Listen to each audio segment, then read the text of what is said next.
Buongiorno, ben ritrovati, siamo in diretta come ogni giorno fino alle 14:30. Vi ricordo subito la conferenza stampa del governatore Zaia alle 12:30 dall'unità di crisi di Marghera per fare il punto sulla situazione dei contagi, ma per parlare anche degli assembramenti che in questi giorni si sono susseguiti in tutte le città. Ricordiamo a Treviso, via Calmaggiore chiusa per ben 2 volte, sabato e domenica per troppa gente lungo le strade per gli assalti ai negozi.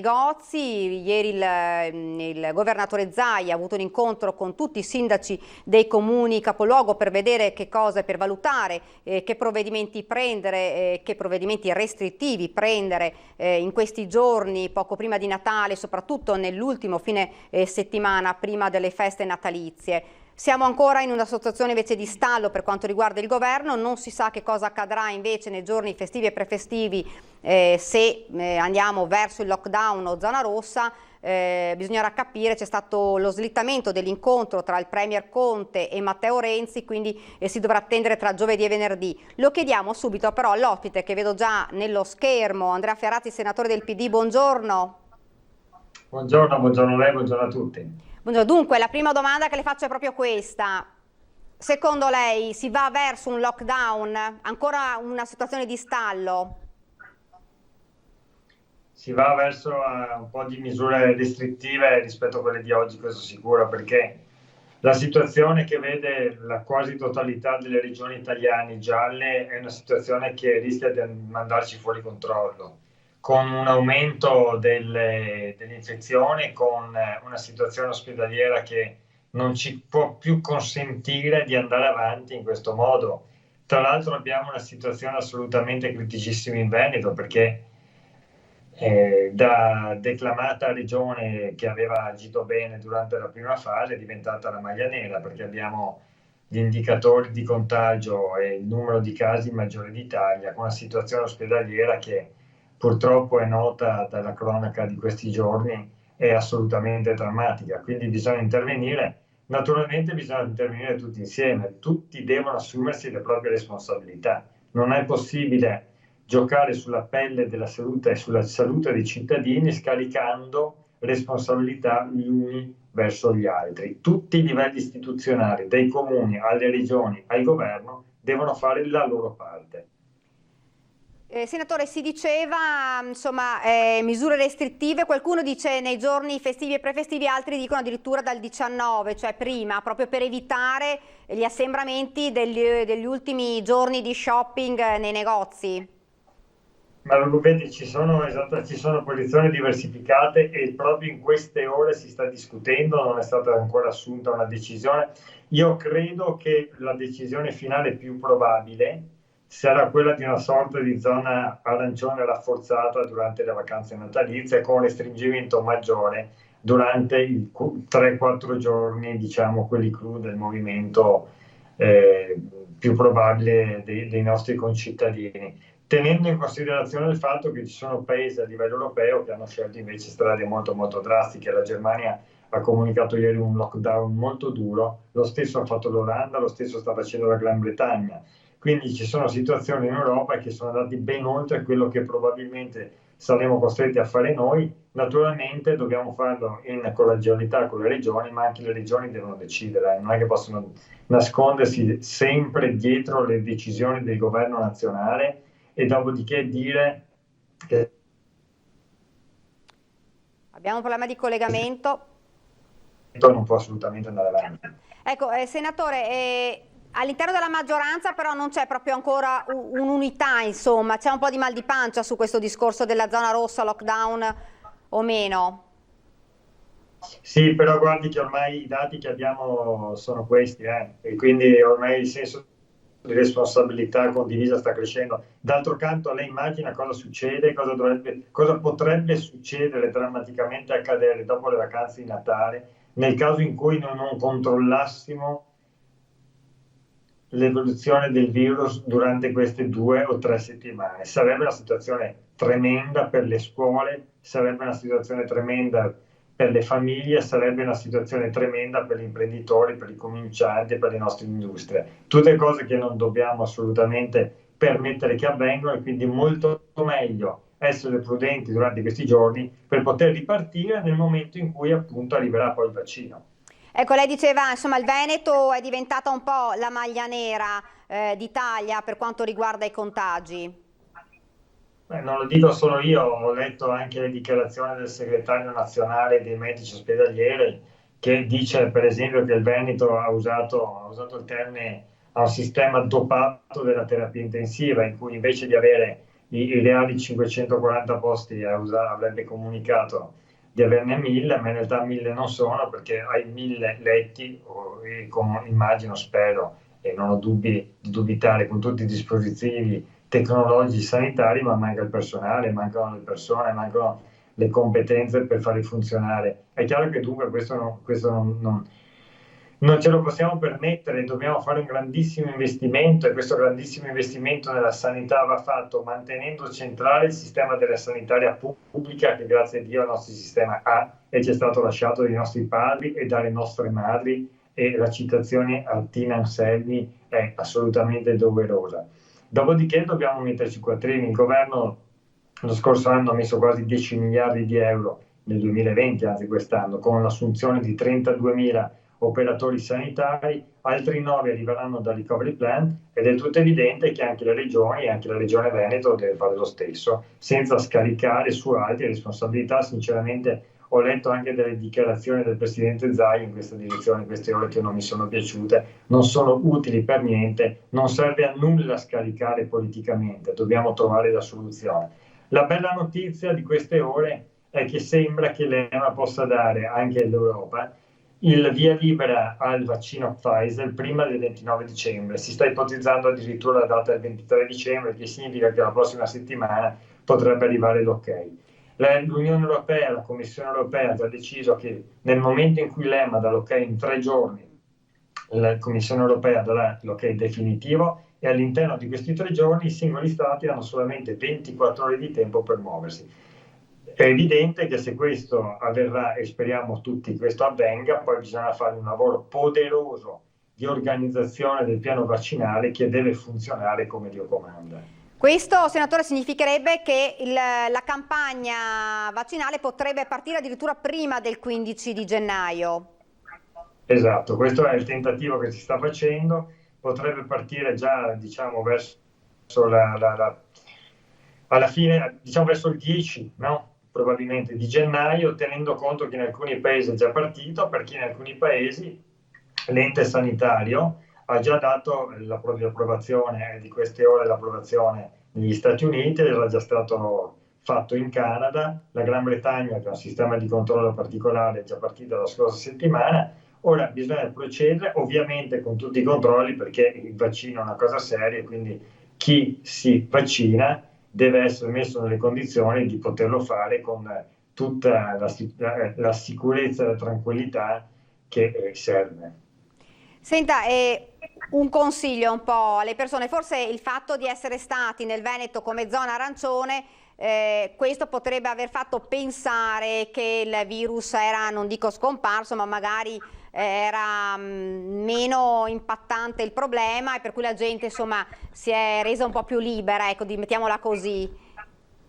Sì, zona gialla, non Zona gialla, mi scusi, sì. Sì, infatti questo è successo sicuramente, dopodiché è del tutto evidente, se vogliamo essere corretti, che se una zona è stata zona rossa come la Lombardia, è chiaro che è diminuito l'indice di contagio perché è stata una sorta di lockdown regionale, quindi in Veneto questo non è avvenuto perché la zona gialla comportava gli spostamenti, le attività aperte e via dicendo.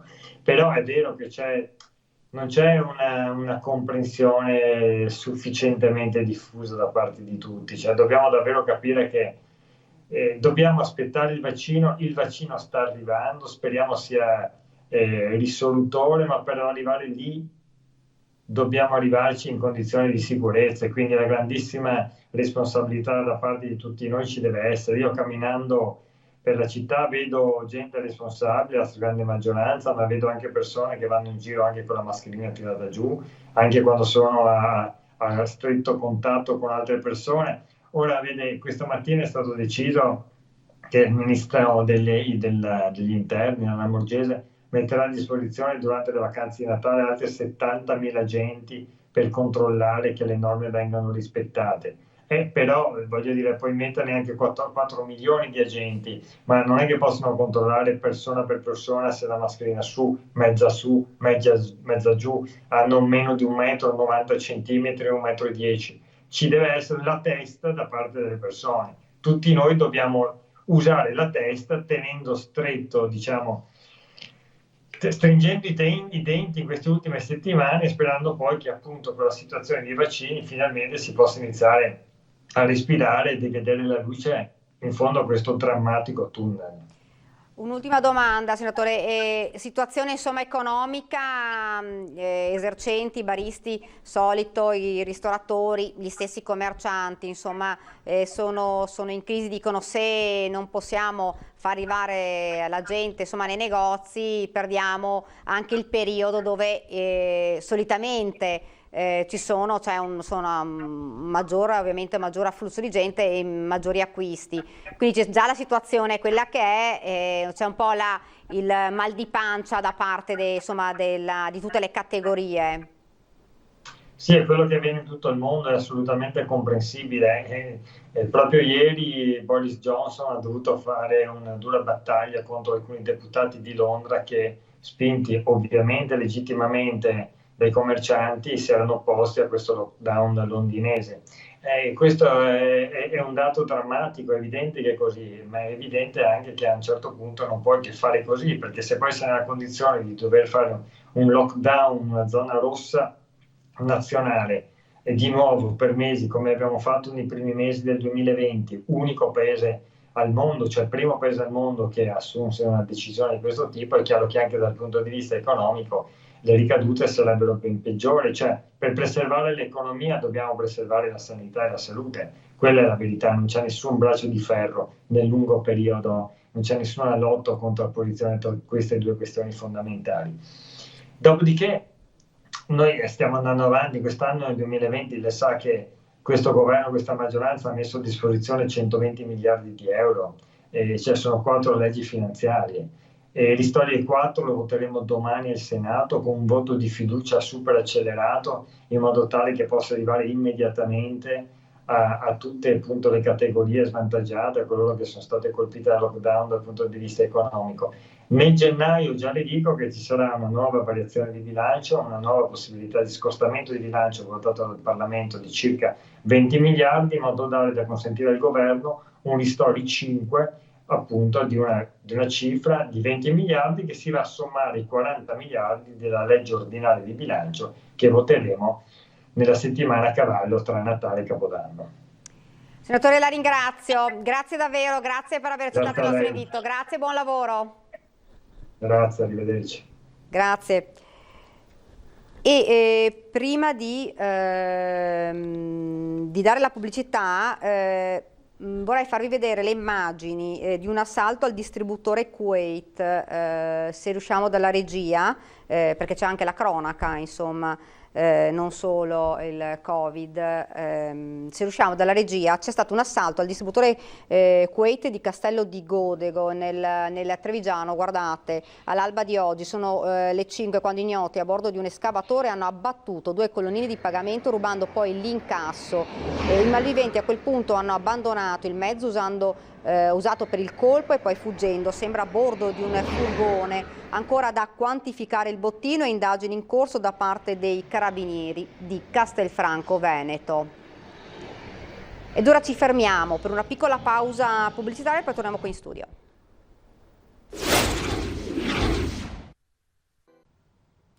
Rieccoci nuovamente in studio ed ora invece parliamo di un argomento delicato, un argomento importante, la lotta alla droga. Lo facciamo con 2 mamme coraggio.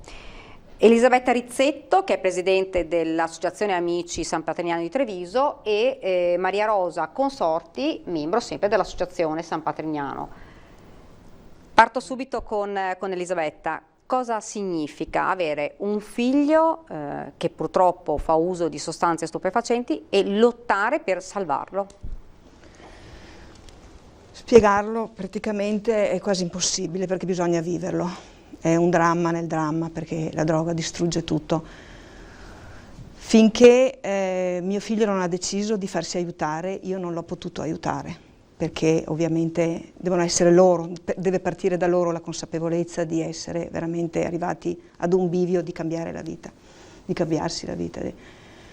Però noi genitori abbiamo, ecco, per aiutare i nostri figli abbiamo un'arma e dobbiamo usare quella, praticamente la determinazione, essere consapevoli che se diventiamo complici con il troppo amore, con il troppo correre dietro, pararle, diciamo, sempre il sedere, pagandole i debiti, non facendoli mai non capiscono. Toccare il fondo, certo. Non lo capiscono. Cosa ho fatto io? Cosa hanno fatto tantissimi genitori?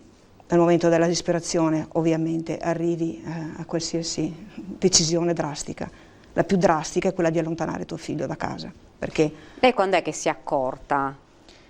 Beh, i cambiamenti erano attorno ai 18-19 anni, l'età dell'adolescenza, ovviamente. Ma sono cambiamenti che appunto, pensi sempre che passerà, è un momento passeggero, è un momento l'adolescenza, le compagnie magari, lontano da noi siamo una famiglia normalissima, non sapevamo neanche cosa volesse dire droga. E si pensava che era un momento così. Però questi cambiamenti erano sempre più repentini, c'era sempre più sbalzi di umore, non riuscivamo a gestirlo più come prima, insomma, a godersi un figlio come doveva essere goduto. Io ho avuto la fortuna di avere un grande amico a San Patrignano, ho chiamato lui e è stato molto chiaro con noi. Devi togliertelo dal cuore o metterlo davanti a una decisione, o con voi o senza di voi. Tu la droga a casa tua non la vuoi, e così abbiamo fatto. C'è stato un momento, Elisabetta, che ha pensato di non riuscire a salvare suo figlio? Proprio quel giorno che ho chiamato San Patrignano, perché, ripeto, prima con l'amore, con la comprensione, non ne uscivamo, non era il sistema adatto, perché eravamo complici. Gli faceva quello che voleva, ci manovrava come voleva, ce la raccontava, noi e nostro figlio pendavamo dalle sue labbra e non si andava avanti. A un certo punto ormai avevo toccato il fondo io, non mio figlio, io e il mio marito, insomma la famiglia. Ho alzato quel telefono e quando mi hanno detto come dovevo agire, almeno di provare, perché non è che ci sia una ricetta, sa, perché tanti hanno provato come me e i figli se li sono trovati anche in cimitero, ma io ho detto che mi muoia a casa, che mi muoia fuori. Mi fido di queste persone. Lui mi ha indirizzato all'associazione più vicina, perché San Patrignano ha tante associazioni nel nostro territorio.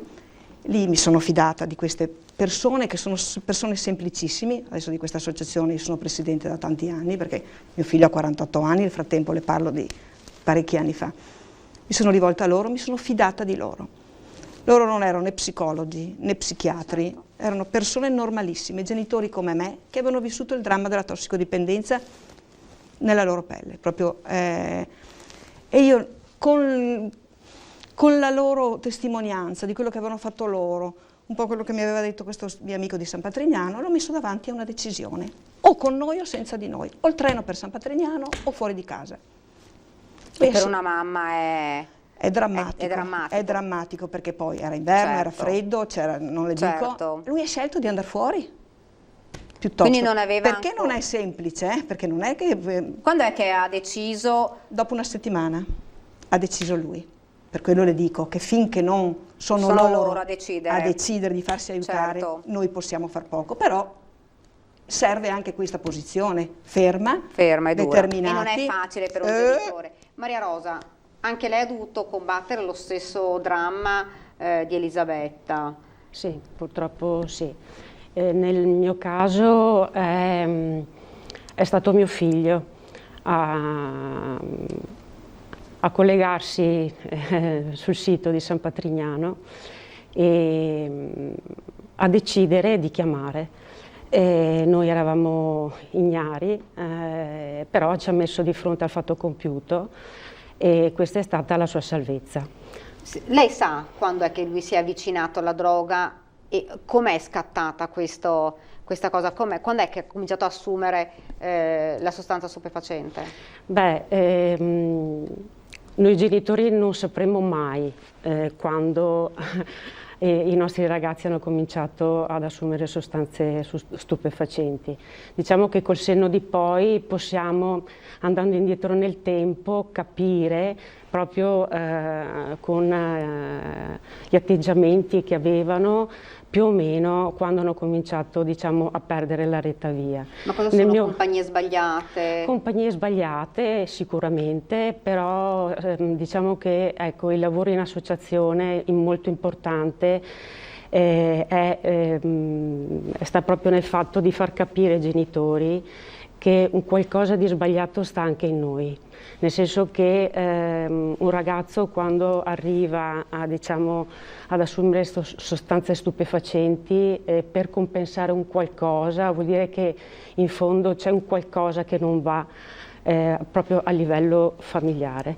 Di conseguenza l'associazione ci aiuta proprio in questo, cioè a farci un po' anche di autoanalisi. La colpa non è mai al 100% solo da una parte o dall'altra, c'è una corresponsabilità e quindi è corretto assolutamente prendere diciamo, il coraggio a due mani, contattare l'associazione. Io questo adesso è un messaggio che do ai genitori di ragazzi che hanno questo tipo di problema. Contattateci. Vogliamo ricordare anche il numero dove potervi contattare? Sì, beh, il numero di telefono è il numero appunto di Elisabetta. Lo do, sì. 328 29 96 095. Ecco, per tutte... La sede legale è vicino, in fianco alla chiesa di Silvana, via Cristo Re, e siamo lì nella parrocchia praticamente tutti i martedì sera e il telefono comunque recapita sì. questo. Escluso questo periodo di, appunto, di restrizioni. Questo perché purtroppo tante famiglie si trovano nelle sì. condizioni in cui si sono trovate, certo, Elisabetta e Maria Rosa. Perché volevo aggiungere una cosa, che il problema della famiglia è che diciamo, i genitori poi quando si rendono conto che il figlio o la figlia fa uso di sostanze stupefacenti si vergogna di dirlo, si vergogna di esternare questo problema. Non vergognatevi perché questo può essere un limite che può far sì che appunto il vostro figlio non ne possa uscire. Contattate l'associazione, venite in associazione e vedrete che anche perché è l'unica maniera per esternare, per buttare fuori quello che abbiamo dentro, che è un dolore che non si, come diceva Elisabetta prima, non si può comprendere se non si... E sono battaglie, vogliamo dirlo, sono battaglie che sono davvero difficili da vincere quando si è soli, perché certo. La droga è un mostro che purtroppo è difficile da combattere. Queste persone, questi ragazzi che vengono poi avvicinati dagli spacciatori poi non vengono nemmeno lasciati in pace ed è difficile poi riuscire ad allontanarli, giusto Elisabetta? Certo che sì, sicuramente no. Volevo solamente dire una cosa importante, noi certo. siamo volontari, non siamo pagati da nessuno, noi dedichiamo il nostro tempo, io lo dedico da più di 20 anni proprio gratuitamente, ecco, che non si pensi, siamo un'associazione Onlus certo. e referenti della comunità di San Patrignano. Dicevo che appunto è un po' sbagliato a volte dare la colpa, sai, ai spacciatori, certo. Cioè, diciamo che è un po' come la prostituzione, è inutile che diciamo le prostitute perché poi sì, ci sono clienti certo. e così funziona che con gli spacciatori. Ecco, io volevo chiederti una cosa però Elisabetta, però... secondo lei a livello proprio legislativo sì. si dovrebbe insomma rendere le pene un po' più severe? E secondo me sì, perché non è possibile che in una piazza, in un parco, dove ci sono migliaia di spacciatori, non dico centinaia, migliaia, perché, ripeto, io le giro le piazze, le vedo, c'è la fila dei ragazzi che vanno a comprare morte, ovviamente, perché lì vendono morte, vengono arrestati e il giorno dopo sono di nuovo fuori. Cioè, qui non funziona, non ci sono pene abbastanza severe, perché sennò... Cioè... E dicevamo di droga purtroppo in un periodo come quello che stiamo vivendo. Scusate, io vedo proprio, non so se riusciamo a farlo vedere, ma si sta preparando anche la conferenza stampa del governatore Luca Zaia alle 12:30, ormai mancano pochi minuti. Si diceva, Elisabetta, bisogna parlare di più della droga, bisogna parlare di più di questo problema perché è un problema che affligge tantissimi giovani. Assolutamente sì, assolutamente sì. Questa è l'unica arma che abbiamo e sono contenta, è la prima volta che veniamo in uno studio televisivo, mi ha fatto proprio piacere il suo invito che ci ha fatto, perché dovremmo proprio parlarne di queste cose, proprio di più, perché non se ne parla, se ne parla poco, in televisione ultimamente poi ci mancava solo questo virus, si vedono solo virologi e basta. Io vorrei vedere veramente, ma non parlo solamente di esperti, diciamo, di medicina, di chi ne sa più di noi, ovviamente, perché noi siamo semplici mamme, non è che... Però anche la nostra esperienza di tanti anni vale molto più di qualsiasi laurea, questo glielo posso assicurare, perché certo. E c'è tanta gente che per problemi, la burocrazia, tempi lunghi, non hanno sostegno, perché quando tu alzi il telefono è difficile che trovi dall'altra parte. Noi siamo disponibili 24 ore su 24, sempre, il mio telefono è aperto tutti i giorni, domenica non è mai successo, insomma, se proprio qualcuno... mi sono occupata, è sempre aperto per dare una mano. Ecco. Maria Rosa, se tu dovessi tornare indietro al periodo in cui hai scoperto che tuo figlio faceva uso di droga, che cosa ti viene in mente subito? Adesso col senno di poi chiamare immediatamente l'associazione, chiamare San Patrignano. Ma in quel momento che cosa hai provato? Ma in quel momento ti crolla il mondo addosso, perché non ti spieghi il motivo per cui tuo figlio ha preso, diciamo, la decisione di morire lentamente. E quindi di primo acchito sicuramente dai la colpa a lui, dai la colpa alle amicizie, però appunto il percorso... Scusate, sì?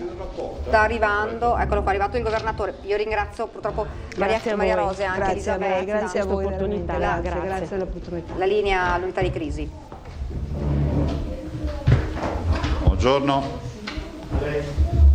Allora, partirei subito. Allora, oggi c'è anche, oltre agli assessori, c'è anche la dottoressa Russo che oggi presenterà tutto quello che è la tabella e i dati che avevamo promesso sui deceduti e sulle mortalità. Diciamo che è stato fatto un lavoro copioso, quindi ringrazio fin d'ora la dottoressa Russo perché avete e diamo modo ai cittadini anche di avere una lettura non solo delle percentuali di mortalità, i discostamenti rispetto al mese dell'anno precedente, ma anche rispetto alle patologie. C'è il famoso morto con Covid, dal Covid avete anche uno spaccato, senza nessuna presunzione, perché poi in questo paese dobbiamo stare attenti a come si parla, semplicemente dal punto di vista statistico, dopo ognuno i dati li vede come vuole. Allora, il totale dei tamponi molecolari sono 3.023.689. Ieri abbiamo fatto 16.810 tamponi molecolari. Il totale dei tamponi rapidi è 1.384.407. I tamponi rapidi ieri, nelle ultime 24 ore, scusate, sono stati 35.831, che sommati ai 16.810 fanno 52.641 tamponi. 52.641 tamponi, che trasformato, e questo è un dato fra l'altro che riprende il solito ragionamento che vi dico sul numero di positivi, ci dà che l'incidenza dei positivi sui tamponi è del 6,30%. Vedete, la percentuale continua a restare bassa, stiamo parlando di tamponi su popolazione esposta al contagio. Poi avremo una domanda su questo, Presidente. In che senso? Un chiarimento sul dato, ma vabbè. Prego. Fallo anche adesso così la risolviamo subito. Scusa, grazie Presidente. Prego.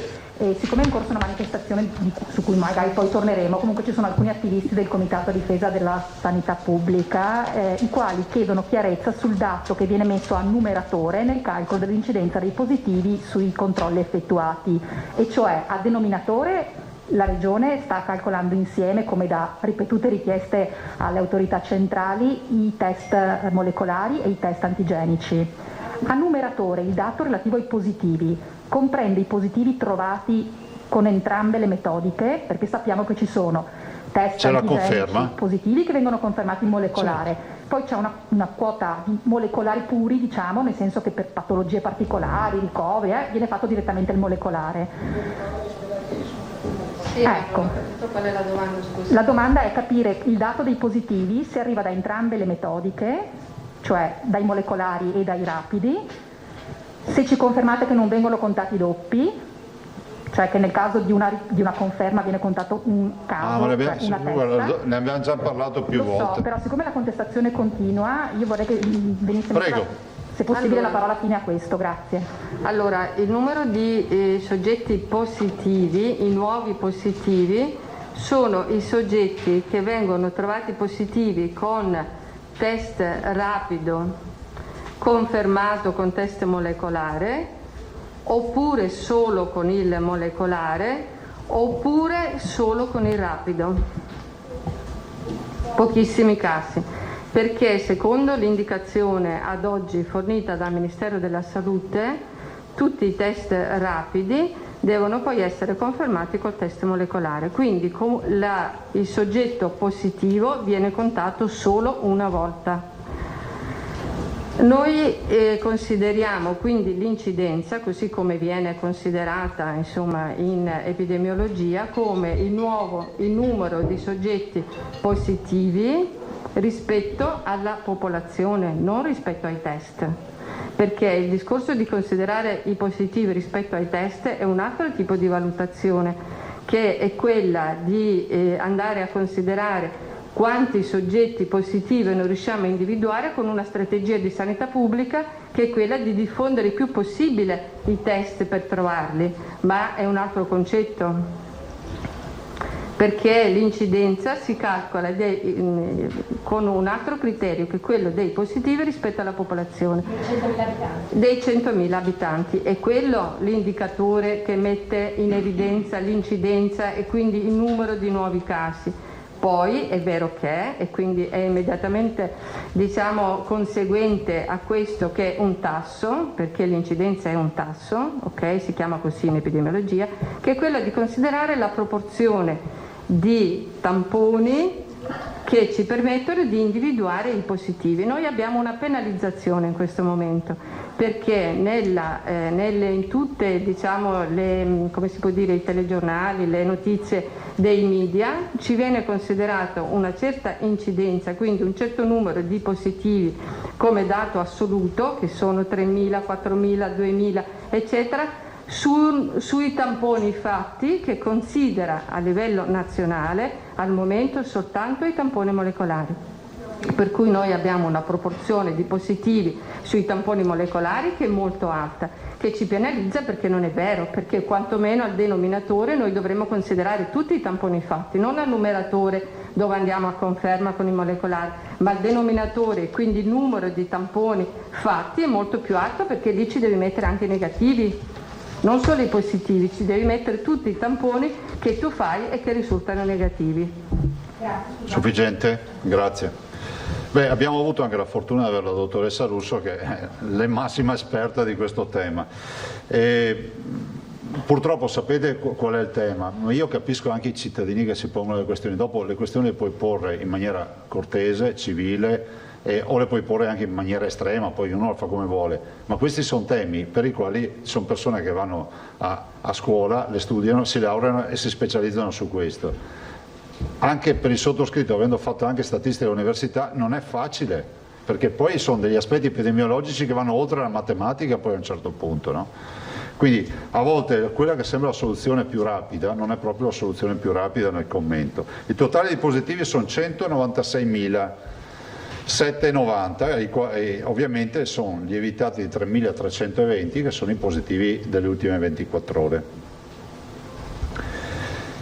Nelle ultime 24 ore, prima ho perso il filo, sono 3.320 come vi ho detto, 6,30% su 52.641 tamponi. Totale dei positivi.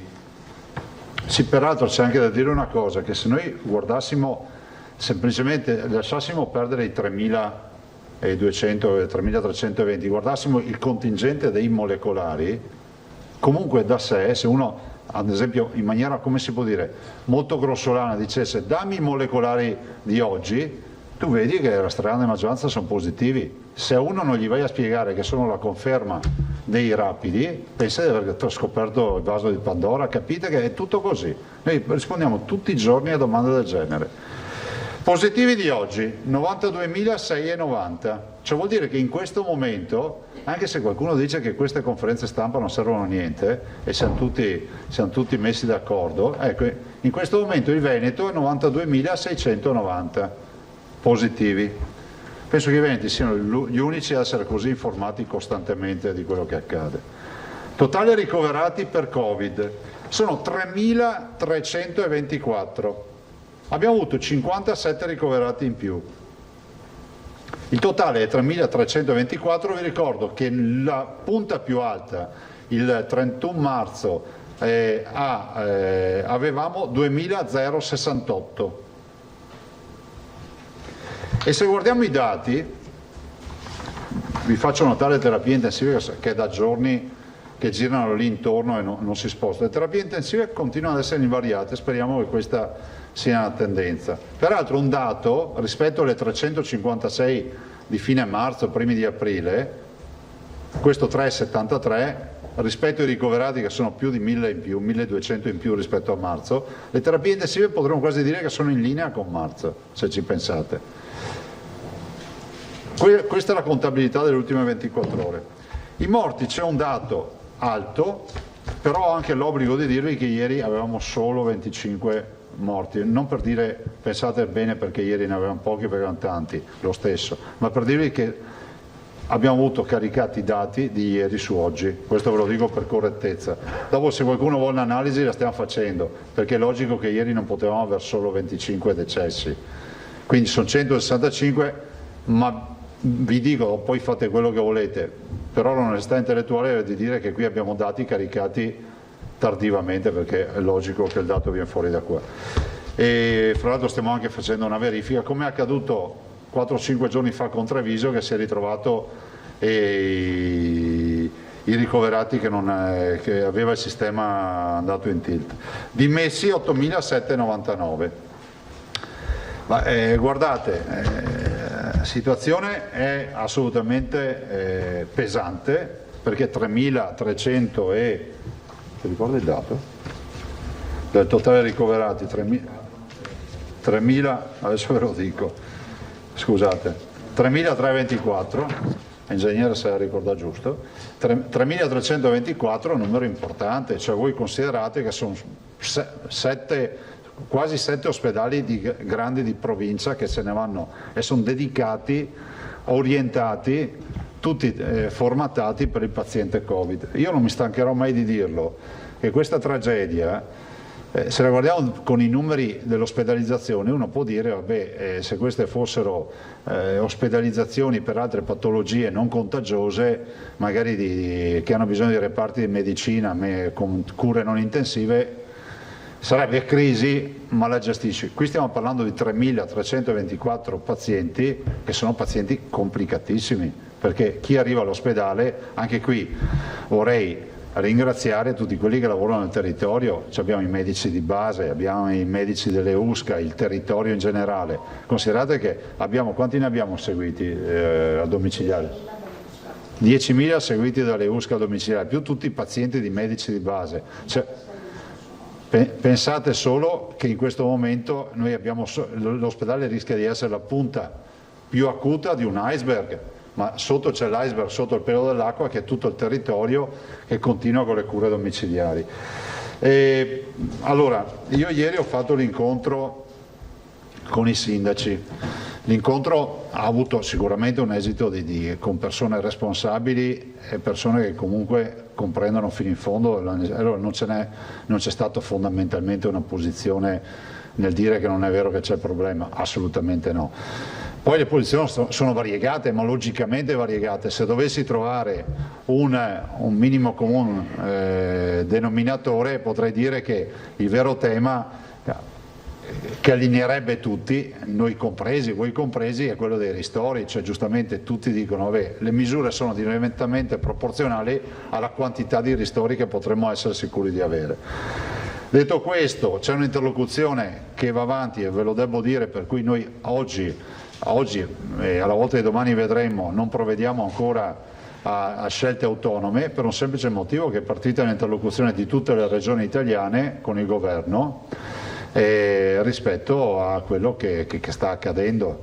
Insomma, lo si legge anche sui giornali che c'è un dibattito nazionale. Ho avuto modo di avere confronti sia con colleghi presidenti, a iniziare dal Presidente della Conferenza delle Regioni, che con esponenti del governo rispetto a quello che sembra che comunque siano delle volontà. So che si è riunito anche il CTS nazionale ieri pomeriggio sera.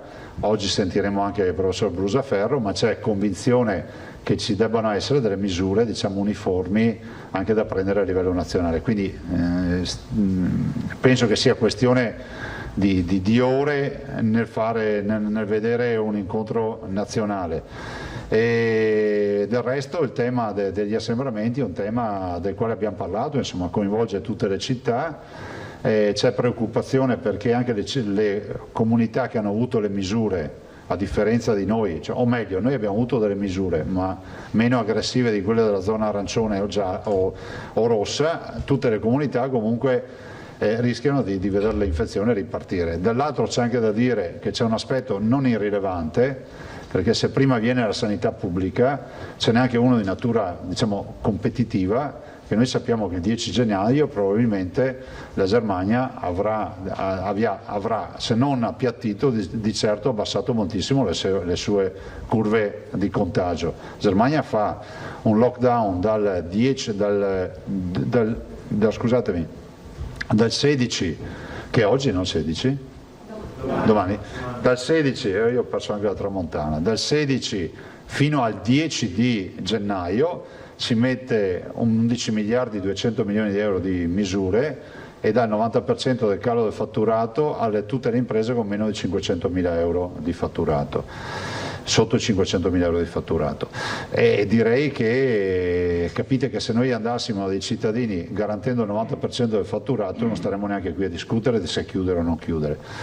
Io sono convinto che comunque che nel rispetto delle libertà e di tutto quello che si può dire, ma davanti a una situazione come questa, diciamo, delle misure ci vogliano.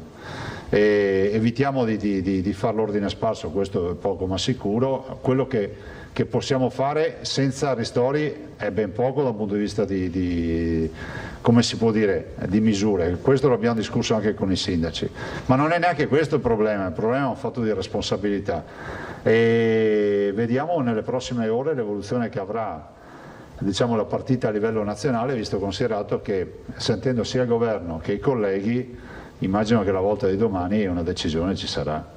E questo ve lo dico perché ho parlato anche stamattina sia con il ministro Speranza che con altri. E immagino anche che da quello che ci è stato anticipato ci sarà anche una riunione con i presidenti, quindi ne discuteremo. E io non aggiungo altro, faccio sempre l'appello ai cittadini che il tema è grande, poi ve lo dirà anche la dottoressa Russo, che è la massima esperta di epidemiologia e si occupa proprio, questa è la sua materia, che il tema del contagio lo si vede. Poi vi darà un dato importante, io non voglio dire perché giusto è un dato che mi ha detto che è sorprendente rispetto alle mortalità e al contagio, cioè c'è una fascia, poi vi dirà lei tutto il resto, c'è chi si contagia e non si ammala o non muore, e invece c'è chi poi prende questo contagio e muore. C'è proprio tutta un'analisi fatta, per cui sappiamo chi sono i potenziali vettori e chi sono purtroppo coloro che hanno, come si può dire, il risvolto finale di questa catena del contagio. L'analisi fra l'altro sulle mortalità è una bella analisi che ci dà già un picco di mortalità per il mese di novembre, poi la dottoressa vi darà i dati, novembre-dicembre, ed è un bel lavoro che hanno fatto appunto i suoi uffici, quindi grazie per questo lavoro. Passerò la parola a voi per le domande, ragazzi. Tosato, Pederiva, Giacomo Muzzo, Fois, benvenuto Top Bonnet, ancora nulla. Prego. Allora Presidente, io farò una domanda e poi due dettagli, chiamiamoli così. Allora, la domanda riguarda questi provvedimenti di restrizioni che sono in discussione. Da più parti l'opposizione le contesta un atteggiamento di inerzia e di attesa. Nel senso che affermano il Presidente ha i poteri per varare delle restrizioni, nel timore dell'impopolarità attende che sia il governo a cavalli le castagne dal fuoco. Io prendo atto della sua spiegazione, lei ha detto non dobbiamo procedere in ordine sparso. Se ci sono mi pare di aver capito, se ci sono dei provvedimenti del governo in cantiere, le regioni attendono di conoscere quali sono per allinearsi eventualmente, se ho capito bene. Beh sì, guarda, io continuo a dire come un disco rotto che noi provvedimenti che non dovevamo neanche assumere li abbiamo assunti non più tardi di 20 giorni fa, chiudendo tutti i negozi la domenica. Se questo non è un atto di responsabilità, e non penso che ci siano state persone felici tra i negozianti, tra i lavoratori. Come abbiamo chiuso unici, anche qui in Italia, le medie e grandi strutture di vendita, non c'era scritto in nessuna legge di chiuderle. Come abbiamo definito il numero di avventori per ogni negozio, uno ogni 20 metri quadrati sopra i 40 metri quadrati, anche qui unica norma che è uscita da questi uffici, dagli uffici della dottoressa Russo e dalla regione, proprio dalla regione del Veneto. E se volete prendervi la briga, visto considerato che è ancora vigente questa norma, di andare a vedere in giro per le regioni italiane chi ha sta norma, vi dico già che vi fermate al Friuli Venezia Giulia. Forse c'è qualcun altro, ma adesso non so se qualcuno ha aggiornato. Per dire insomma che venire qua a dire che noi non ci siamo assunti responsabilità vuol dire aver perso molti episodi della soap opera. Dall'altro c'è da dire una cosa che è innegabile. Intanto non penso che il governo si polarizzi su una norma per togliere le castagne dal fuoco al Veneto, perché se fosse il problema solo Veneto, credetemi, il governo si occuperebbe di altre cose. Il tema è un tema nazionale. Cioè, il Corriere della Sera, tanto per citarne uno, piuttosto che Repubblica o altri, hanno riportato le foto degli assembramenti non di Treviso, ma ne hanno portate di tutta Italia. Cioè, questo è il tema nazionale. Per cui piuttosto che il Gazzettino, insomma tutte le vostre testate hanno fatto resoconto di quello che è. Per cui il governo, giustamente, secondo me, coerentemente, pone una questione che è una questione nazionale e oggettivamente rispetto alle eventuali restrizioni che penseranno di affrontare, io non ho assolutamente una posizione ostile, visto e considerato che comunque quelle restrizioni le vorremmo già assumere anche noi. E se non si è fatto, diciamo, il volo dell'angelo per assumerle, è per un semplice motivo, perché vi ricordate le ultime che ho assunto, senza nessun ristoro, perché il giorno prima tutti le vogliono, il giorno dopo, un istante dopo, quelli che sono penalizzati giustamente si ritrovano tutto chiuso, senza ristori. Siccome c'è questa possibilità, che posso dire che è anche il tema di un lavoro di squadra, che è stata posta non su richiesta, perché se avete osservato il dibattito è partito esattamente lunedì mattina, come è partito qui. Vedo che i colleghi comunque portano avanti, molti dei colleghi portano avanti anche loro questa istanza, vedo che i ministri, lo scrivete voi sui giornali, stanno discutendo anche il governo al suo interno, vuol dire che c'è presa di coscienza, soprattutto dopo la posizione della Germania, che il tema è un tema nazionale. Non è che qua qualcuno si fa togliere le castagne dal fuoco, cioè. Però comunque l'opposizione, io ho il massimo rispetto per l'opposizione, però vorrei ricordare che ci sono i giorni, c'è sempre, come si dice, nella vita ci sono i giorni di bel tempo e di brutto tempo, dipende sempre di non trovarsi sotto la pioggia come senza l'ombrello, che poi va a finire male. Speriamo che qualcuno ci presti l'ombrello. No, perché guardate che qui dobbiamo far squadra, nel senso che noi, come l'abbiamo sempre fatta col governo, dopodiché ognuno fa quello che vuole, ma venire a dire a questa regione che non si è assunta responsabilità, dove erano tutti quelli che oggi dicono che ci assumiamo responsabilità quando il mondo intero ci attaccava per la chiusura del carnevale, delle scuole? Io non ho visto tanti responsabili dire sì, è giusto, anzi dicevano che sbagliavamo tutto. La prima zona rossa in Italia, chi è che l'ha firmata? Io l'ho firmata. 10 giorni di apertura contro la regione che sbagliava tutto. Fa fortuna. Ecco, avevo 2 altre questioni. Prego.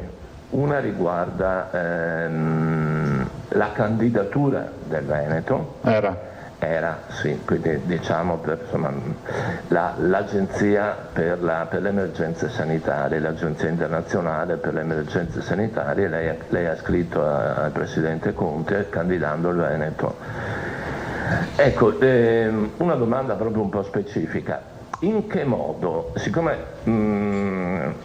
pare di capire che questa Agenzia internazionale per l'emergenza sanitaria avrà sede a Venezia, e sarà però, come dire, animata, sarà gestita sostanzialmente dalla scuola medica dell'Università di Padova.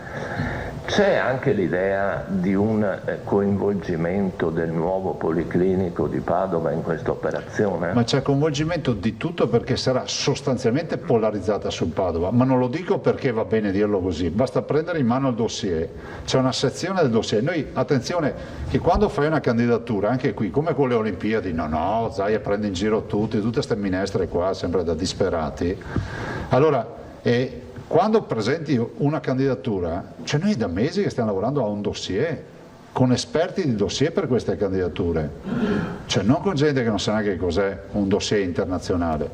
E ne è venuto fuori, diciamolo fino in fondo, perché ci riempiamo sempre, ci gonfiamo il petto, no? C'è una volta, cos'è? Sei di Treviso, sì, vicino a Venezia, so de Padova, vicino a Venezia, dai, così si dice, no?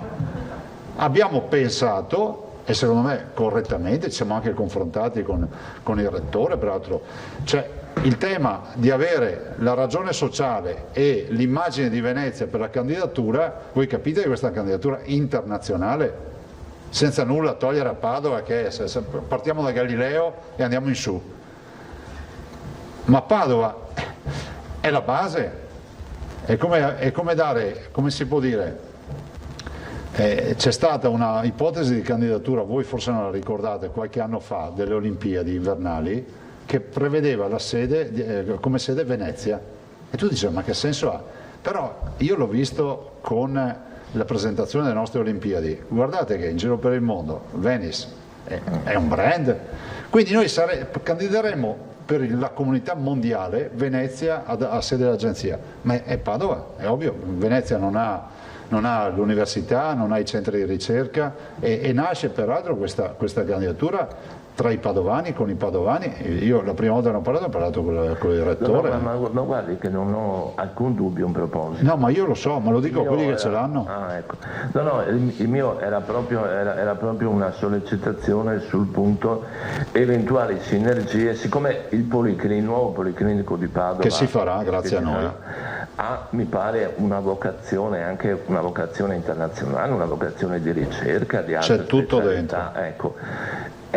È ipotizzabile una sua attività sinergica rispetto a questa? Assolutamente sì, cioè considerate che la comunità scientifica di Padova è una comunità in totale osmosi, quindi non c'è dubbio su tutto questo. Guardate, il dottor Flor, fra l'altro, che io sento costantemente tutti i giorni, sta portando avanti in maniera magistrale l'operazione dell'ospedale. Noi stiamo galoppando, considerate, con una burocrazia, perché se ci dessero la possibilità di avere una gestione commissariale ridurremmo di 1/3 i tempi, però andiamo avanti. Ecco, ho un'ultima questione. Prego. che riguarda forse la dottoressa. Ti spiace, se la facciamo dopo quando parla la dottoressa? Riguardava i vaccini, in verità, volevo sentire se c'era qualche, siccome mi pare era attesa una circolare, o sbaglio, o ricordo male, una circolare esplicativa, non è arrivato nulla. Grazie. Dopo comunque la dottoressa interviene e fa... ma se non ci sono novità restiamo in fiduciosa attesa. Ma se ne arrivano nel frattempo. No, l'assessore Lanzarin è serafica e quindi noi siamo tranquilli. Vabbè. Andremo in tempo reale. Guardate, noi siamo qui che preghiamo che arrivino i vaccini, ma preghiamo veramente, perché se arrivano i vaccini almeno abbiamo un raggio di sole in questa tragedia. Cioè, ma secondo voi, guardate, vi dico due dati, scusate anche lo sfogo, no? Lombardia 23.877, Veneto 4.827, Piemonte 7.136, Emilia Romagna 6.645. Secondo voi, cioè, gli amministratori si candidano per contare morti? Cioè, vi rendete conto in che periodo storico siamo? E peraltro c'è da dire, io spero che poi la dottoressa Russo ve lo dica, ci ritroviamo con una risposta peggiorativa nelle case di riposo, facendo peraltro misure di prevenzione che a marzo ce le sognavamo. Oltre ad essere blindate, facciamo i tamponi ogni 4 giorni agli operatori, facciamo i tamponi agli ospiti, abbiamo messo a disposizione eventuali tamponi rapidi per se c'è qualche visitatore. Ci sono i DP che a marzo non avevamo. Capite? Vi ricordate quante volte mi avete chiesto ma la Lombardia, ma l'Emilia Romagna? Io cosa vi dicevo sempre? Guardate che è anche una questione di fortuna con questo virus. Adesso ho preso sto bacino e finché non riusciamo a metterlo in sicurezza sarà uno stillicidio tutti i giorni. Purtroppo è così. Ma cosa intende per risposta peggiorativa? Nel senso che abbiamo più mortalità nelle case di riposo di quella che avevamo. Cioè, e voi capite che a marzo noi giustificavamo il dato che era minore dicendo non c'erano i dispositivi perché mancavano all'inizio, non c'era una campagna aggressiva di testing, perché quando noi ci siamo accorti le case di riposo già ne avevano. Peraltro avevamo case di riposo, ve lo ricordo, che per la maggioranza, se non più della maggioranza, erano senza virus, pulite alla fine. Adesso invece abbiamo a macchia di leopardo il virus che è entrato un po' dappertutto, abbiamo più mortalità, con case di riposo chiuse e blindate, perché a marzo vi ricordo che si andava a trovare il nonno, la nonna, la mamma e il papà, non c'erano protocolli, adesso c'è chiuse, protocolli, test. A marzo non facevamo mica test. Vi ricordo che i primi test che sono entrati, scusate ma vi ritengo, come si vuole, compagni di viaggio in tutti questi mesi. Vi ricordate quali sono stati i primi test? Il pungidito, che fuma anche attaccato, non funziona, ma tra una roba che funziona così e così, non so, così in base alla certificazione per carità, e non fa niente, secondo voi uno che ha un minimo di buon cuore cosa fa? Prende la soluzione che quantomeno un po' funziona? Non c'era niente, non esisteva il tampone rapido, esisteva solo il molecolare e facciamo 2000 al giorno, perché anche qui sento pontificazioni, facevamo 2170 tamponi al giorno, 21 marzo, andate a vedere. Perché a sentir parlare in giro sembra che facessimo miliardi di tamponi. Abbiamo 30.000 ospiti e 30.000 operatori, solo nelle case di riposo noi facevamo 2.170 tamponi il 21 marzo. Quindi anche sta narrazione, bene dire, con i numeri com'era. Quindi era impossibile arrivare dappertutto.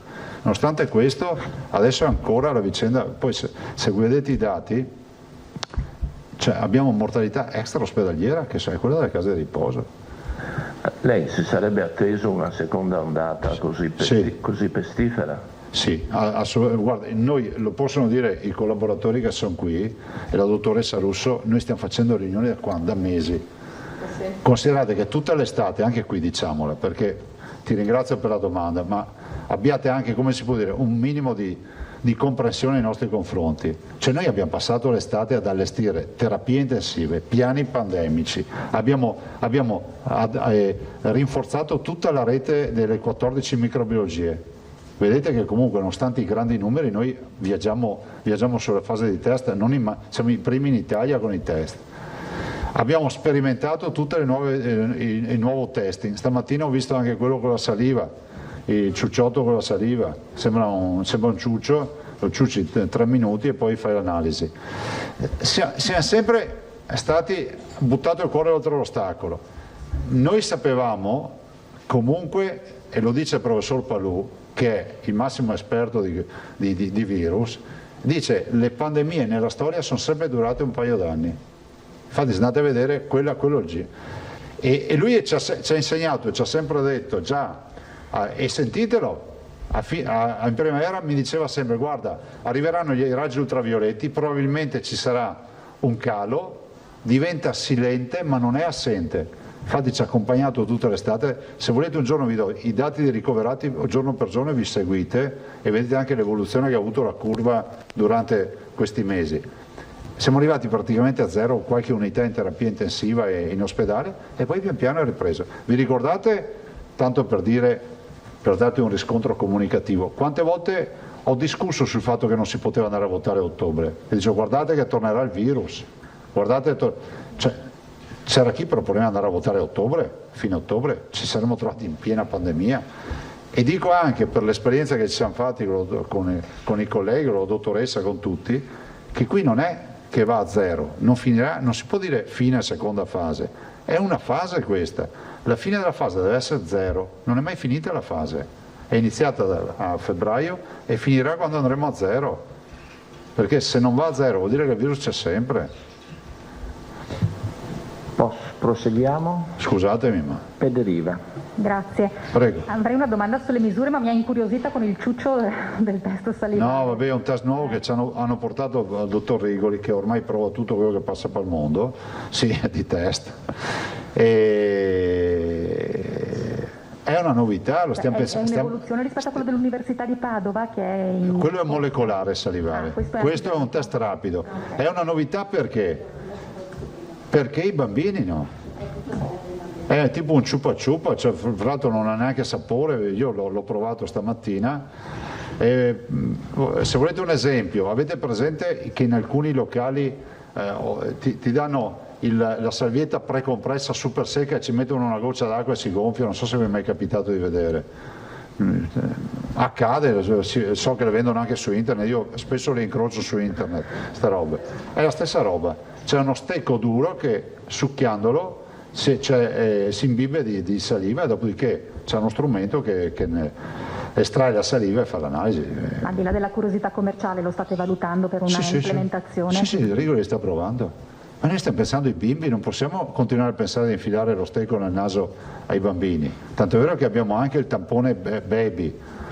Però guardate che è invasivo come testa. Pensate a un neonato. Il rinofaringeo neonato, avete presente? Quello si ricorda tutta la vita. Ok, questa era la curiosità. No, volevo tornare sull'ordinanza. Sì. Giusto per una questione di metodo, quindi aspettate il governo tra oggi e domani per capire come si muove. Perché ci audirà probabilmente, da quello che si sa. Per quanto riguarda la proposta comunque del Veneto, alla luce del confronto che c'è stato ieri con i sindaci, ci risulta che ci siano diverse ipotesi sul tavolo, dal divieto di uscita dai comuni nei prefestivi e festivi e sempre in quelle giornate alla chiusura dei bar, passando per la serrata delle medie e grandi strutture di vendita. A lei che spetterà un po', immagino, questo compito di sintesi, chiedo quale potrebbe essere... Ma guarda, noi abbiamo discusso la verità di tutto, cioè, c'è chi aveva posizioni più estreme, chi meno estreme, chi addirittura magari molto più soft. La verità è che il tema dei ristori è un tema dirimente, nel senso che si sta presto a fare gli eroi con il portafoglio degli altri. Ben venga, se c'è una soluzione nazionale, che garanzia ci dà? Non è quella della responsabilità, perché ce l'assumiamo, cioè non è che ci votiamo contro, vi ricordo che ci vuole l'intesa. Quindi se le regioni non danno l'intesa vuol dire che c'è una spaccatura, quindi sicuramente noi daremo l'intesa. Ha il vantaggio del ristoro, no? Agganciato, perché la misura, voi ricordate il dibattito della zona gialla plus, e ne venne fuori lì il dibattito, no? Che poi il ristoro, sì, ci hanno dato 19 milioni di euro, ma non ne facciamo nulla con 19 milioni di euro, con le restrizioni che si fanno. 19 milioni, scusate, su un budget nazionale di 2,50 distribuito tra tutte le regioni, noi sono toccati 19 milioni. Deve comunque essere un mix di soluzioni, allora, di misure? Guarda, io penso che se si fa a livello nazionale con i ristori, fatta bene, può essere una soluzione, diciamo, incisiva. E immagino che il ragionamento che potrebbe venirne fuori sia quello di pensare, diciamo, di mutuare le misure delle colorazioni, dando per presupposto che l'Italia è tutta gialla, quindi immagino che si dovrà cambiare colore. Se invece non c'è una decisione, diciamo, affiancata dai ristori, è ovvio che si va a una soluzione di minima semplicemente per gli assembramenti del sabato e la domenica, cercando sempre l'aiuto dei cittadini di far capire che comunque il rischio c'è negli assembramenti. Io capisco che la legge, no, attenzione, capisco che si può uscire di casa, ma non è vero, come ho letto da parte di qualcuno, anche qualche vostro collega, che dice che la legge lo permette. La legge vieta l'assembramento, che è di maggio, decreto legge 33 del 16 maggio. No, perché leggere anche che qualcuno dice che non si può fare ragionamenti sugli assembramenti perché si possono fare, forse vabbè, qualche episodio anche a qua ci aveva perso, anche autorevoli i vostri colleghi nazionali che fa lesione al mondo. C'è una legge che lo vieta l'assembramento, è un corso pieno di persone, è un assembramento, per legge lo definisce proprio in legge. Giacomuzzo e poi Fois e Bonet. Presidente, buongiorno. Buongiorno. La collega mi ha anticipato un po' sui temi, ma quindi le chiedevo allora in particolare sui ristori. Non bastano quelli per l'ordinanza giallo plus, quindi quello che è stato stanziato fino adesso non basta? No, guardate, considerate 19 milioni di euro, tu chiudi 2 o 3 settimane e fai quelle chiusure che si fanno, no, pensate solo categorie, 19 milioni di euro vuol dire, cosa facciamo? 5 milioni di euro a settimana, una roba del genere, avete presente il fatturato del Veneto?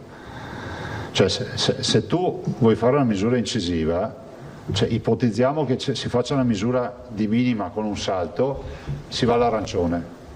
L'arancione prevede già una serie di restrizioni che sono pesanti e quindi è fondamentale che ci siano i ristori. Io capisco che è difficile trovare un punto di equilibrio, noi ci siamo, non ci tiriamo indietro. Se c'è da fare facciamo autonomamente, se c'è da fare per dare l'assenso al governo daremo l'assenso sulla base di una proposta. Ovviamente dobbiamo vedere la proposta, però noi siamo convinti che delle misure ci vogliono in questa fase.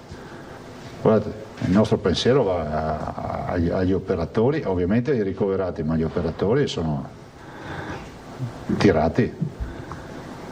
Cambiando discorso, le volevo anche chiedere, la settimana scorsa aveva annunciato delle novità diagnostiche, si riferiva a questa del salivare? No, mi riferivo al salivare, ma guardate, ho parlato oggi con il dottor Rigoli e Cristina e mi ha detto che voleva ancora qualche giorno, poi veniva magari a farvi un punto della situazione, no? Un punto nave di quello che è diventata la diagnostica. È giusto anche corretto per voi e quindi per i cittadini sapere da dove siamo partiti, cosa c'è oggi sul mercato nazionale e mondiale. Io lo dico, ma anche, posso dire un po' anche con rammarico personale, se oggi avessimo un test rapido, un test fai da te, avete neanche un'idea di cosa si potrebbe fare? Pensate solo a sto tema di ristoranti, non passa. Grazie. Grazie. Fois e poi Bonet. Buongiorno Presidente, Buongiorno. Io tornerei all'incontro che ha avuto con i sindaci, perché al di là, lei ha detto, ci sono diverse posizioni, misure più o meno restrittive, però c'è anche una terza corrente di pensiero che è quella di far rispettare le misure che attualmente sono in vigore, per esempio quella di divieto di assembramento. Lei adesso ha ricordato che è vietato per legge, l'altro giorno ha giustamente ricordato che lei non ha né il controllo delle forze dell'ordine né della polizia locale, però quello ce l'hanno i sindaci per esempio, e si è parlato allora di questo problema e di che cosa abbiano intenzione di fare? No, guarda, intanto io dico che la squadra dei sindaci è una squadra responsabile, ne abbiamo parlato con tutti sono stati collegati per tutto il tempo. Dico che, faccio degli esempi, c'è una città come Treviso è riuscita a schierare 25 vigili della polizia municipale, insomma uomini della polizia municipale, cioè le forze sono ridotte. Immagino che ci siano anche delle forze di polizia, però capite che se bisogna andare a strascico a far multe in mezzo alla popolazione c'è anche un rischio, come si vede, di tensione oltretutto, no? Perché poi immagino anche che molti siano lì, beccarsi una multa di 400 euro, di 1000 euro, Cioè non è che ti passa comunque la giornata, cioè, è un danno, un grave danno. Quindi bisogna cercare una soluzione. E allora i sindaci sono responsabili, non si sono tirati indietro e hanno sempre dimostrato di avere a cuore la salute dei cittadini. Però è pur vero che se pensiamo di gestirla con le multe, guardate, poi se conoscete la mia posizione, insomma io non ho mai pensato che questa vicenda debba essere gestita con le multe. Allora, io ho fatto un'intervista, ricordo, 2 mesi fa dicendo guardate che dovremmo ritrovare un nuovo patto sociale con i cittadini, perché non arriviamo ad aprile a forza di PCM e ordinanze, e si sta verificando.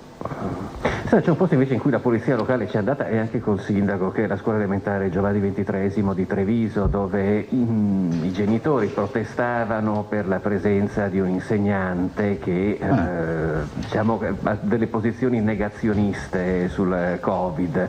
È intervenuto il sindaco Conti assieme alla polizia locale, l'insegnante è stata poi segnalata anche alla prefettura e ora il dirigente scolastico deciderà che cosa fare. Non ne so nulla. Assunta proprio tra l'altro ha iniziato a lavorare poche settimane fa ed è stata assunta proprio con i posti in più del Covid. Lei non ne sa nulla, volevo chiedere proprio un suo commento. No, non so. Cos'è? Il fatto c'è un insegnante negazionista la maestra non metteva la mascherina e invitava i bambini, dicono. Se è vero che è così, sottolineo se è vero che è così, sono fatti da condannare e da perseguire, punto. Sì, le dico, è andato anche il sindaco con la polizia locale l'altro giorno. Dovete scusare, ma noi sti giorni onestamente siamo molto concentrati su un altro tema. Va bene. Bonet. Buongiorno. Buongiorno. Presidente, volevo chiedere una cosa sui ristori, nel senso che giustamente i sindaci, anche lei, continuate a battere su questo tasto, però mi pare che si stia alimentando nelle persone l'aspettativa che ci siano soldi per tutti, e almeno questo anche vedo dai commenti sui social. Cioè, allora volevo capire questo: il Paese si è già indebitato, mi pare, per una cifra intorno ai 200 miliardi, abbiamo un debito PIL altissimo, praticamente ci siamo quasi già mangiati i soldi del recovery, si continua, tutti dicono ok, facciamo i ristori alla tedesca, soldi per tutti, 90%, però in queste riunioni che avete fatto anche come conferenza delle regioni col governo, si è capito quali potrebbero essere le forme di approvvigionamento? Allora, per questa nuova partita, Marco, no, perché non c'è stata fatta nessuna riunione. Considerate, tanto per dare a voi un minimo di timing, considerate che domani mattina in Parlamento si discutono le mozioni sulle restrizioni, sia di maggioranza che di opposizione, e sia che in maggioranza che in opposizione ci sono posizioni, diciamo, variegate. Scusate, variegate. In maggioranza di certo sì, l'opposizione ha una mozione sul Natale, per non voglio dire robe imprecise, per cui è inevitabile che domani mattina ci sarà il primo confronto per eventuali ragionamenti.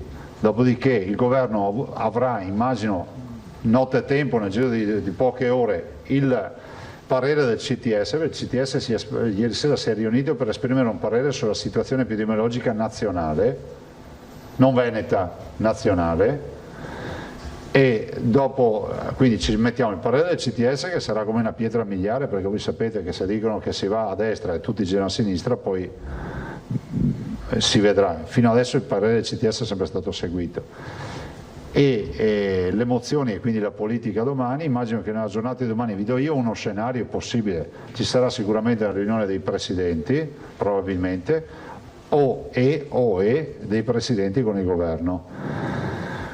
Io immagino che andrà a finire così la giornata, e quindi penso che alla volta di domani, per veder chiusa la partita giovedì per il fine settimana, siano questi i tempi. Questa è tutta una situazione in evoluzione che è iniziata ieri. Marco? Stop. Non c'è in questo momento un'idea di dove il governo, perché non credo saranno le regioni, i sindaci a mettere i soldi per ovvie ragioni. No, quindi non si sa dove troveranno questi soldi per i ristori nel caso. Non te lo so dire, guarda, io il bilancio dello Stato non lo conosco, nel senso che non lo so, però posso anticiparti una roba che, cioè, diciamo, la voce del corridoio è che comunque affiancherebbero ristori alle misure, ma questa è voce, diciamo, di corridoio. come dici? Prego. Se posso, per capire bene fino in fondo questa cosa della, diciamo del link tra provvedimenti restrittivi e ristori. Par di capire che le regioni considerino la presenza di ristori adeguati come una condizione rispetto alla intensità delle misure. Mi spiego? Sì. È giusto? No, sì, ti confermo questo, ma non è una, come si può dire, una condizione delle regioni. È una considerazione che fanno un po' tutti e devo dire che anche esponenti del governo dicono se chiudiamo bisogna che comunque ci sia una misura di ristoro a fianco. No, ma questo è sacrosanto. Perché... Se non è che le regioni lì dicono tu fai le misure solo... No, non volevo banalizzare questi termini. Viene da dire che certamente lei ha ragione quando dice fare gli eroi col portafoglio, col lavoro, col reddito, con i sacrifici degli altri è facile. D'altra parte, se c'è veramente una situazione emergenziale, se c'è una situazione molto pesante, in Veneto adesso abbiamo una situazione molto pesante, verrebbe da dire ristori o non ristori le misure necessarie. Questo lo vedremo nelle prossime ore, perché io ve l'ho detto prima però Filippo, cioè comunque delle misure usciranno, cioè in una maniera o nell'altra. Ovvio è che se si riuscisse a mettere a fianco le misure, i ristori, cioè non sono le 24 ore di giornate non con gli affollamenti nelle città che ci rovinano il piano di sanità pubblica. La dottoressa Russo mi dice guarda che il problema sono le piazze piene il sabato, la domenica, i grandi affollamenti. Se non avete altro io cedo la parola alla dottoressa Russo e la ringrazio. Grazie.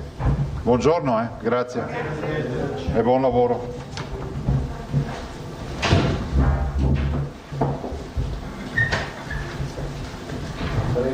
Prego dottoressa. Grazie, buongiorno a tutti. Allora, eccomi di nuovo qua. Volevo dire una cosa perché le domande iniziali su anche insomma, il tema dei colori, lo volevo, perché l'ho spiegato in questi giorni, ma volevo dire una cosa. Allora, la suddivisione in colori, ancor prima di essere legata ai DPCM, alle ordinanze, è nata con l'obiettivo di aiutare le regioni a identificare il proprio scenario di rischio. Quindi, perché vi dico questo? Perché in quel gruppo di lavoro noi come Veneto siamo una delle regioni che ha coordinato il contributo delle regioni, perché quel documento è stato scritto a più mani, è stato scritto dal Ministero, dai tecnici del Ministero, dai tecnici dell'Istituto Superiore di Sanità e dai tecnici delle regioni, fra cui noi. Allora, gli scenari individuavano delle condizioni per cui si identificava uno scenario e poi delle misure che erano rivolte alla comunità, che erano rivolte alla scuola e che identificavano, diciamo, conseguentemente delle azioni e quindi delle decisioni che dovevano essere delle regioni, del livello nazionale oppure di entrambi. Ok?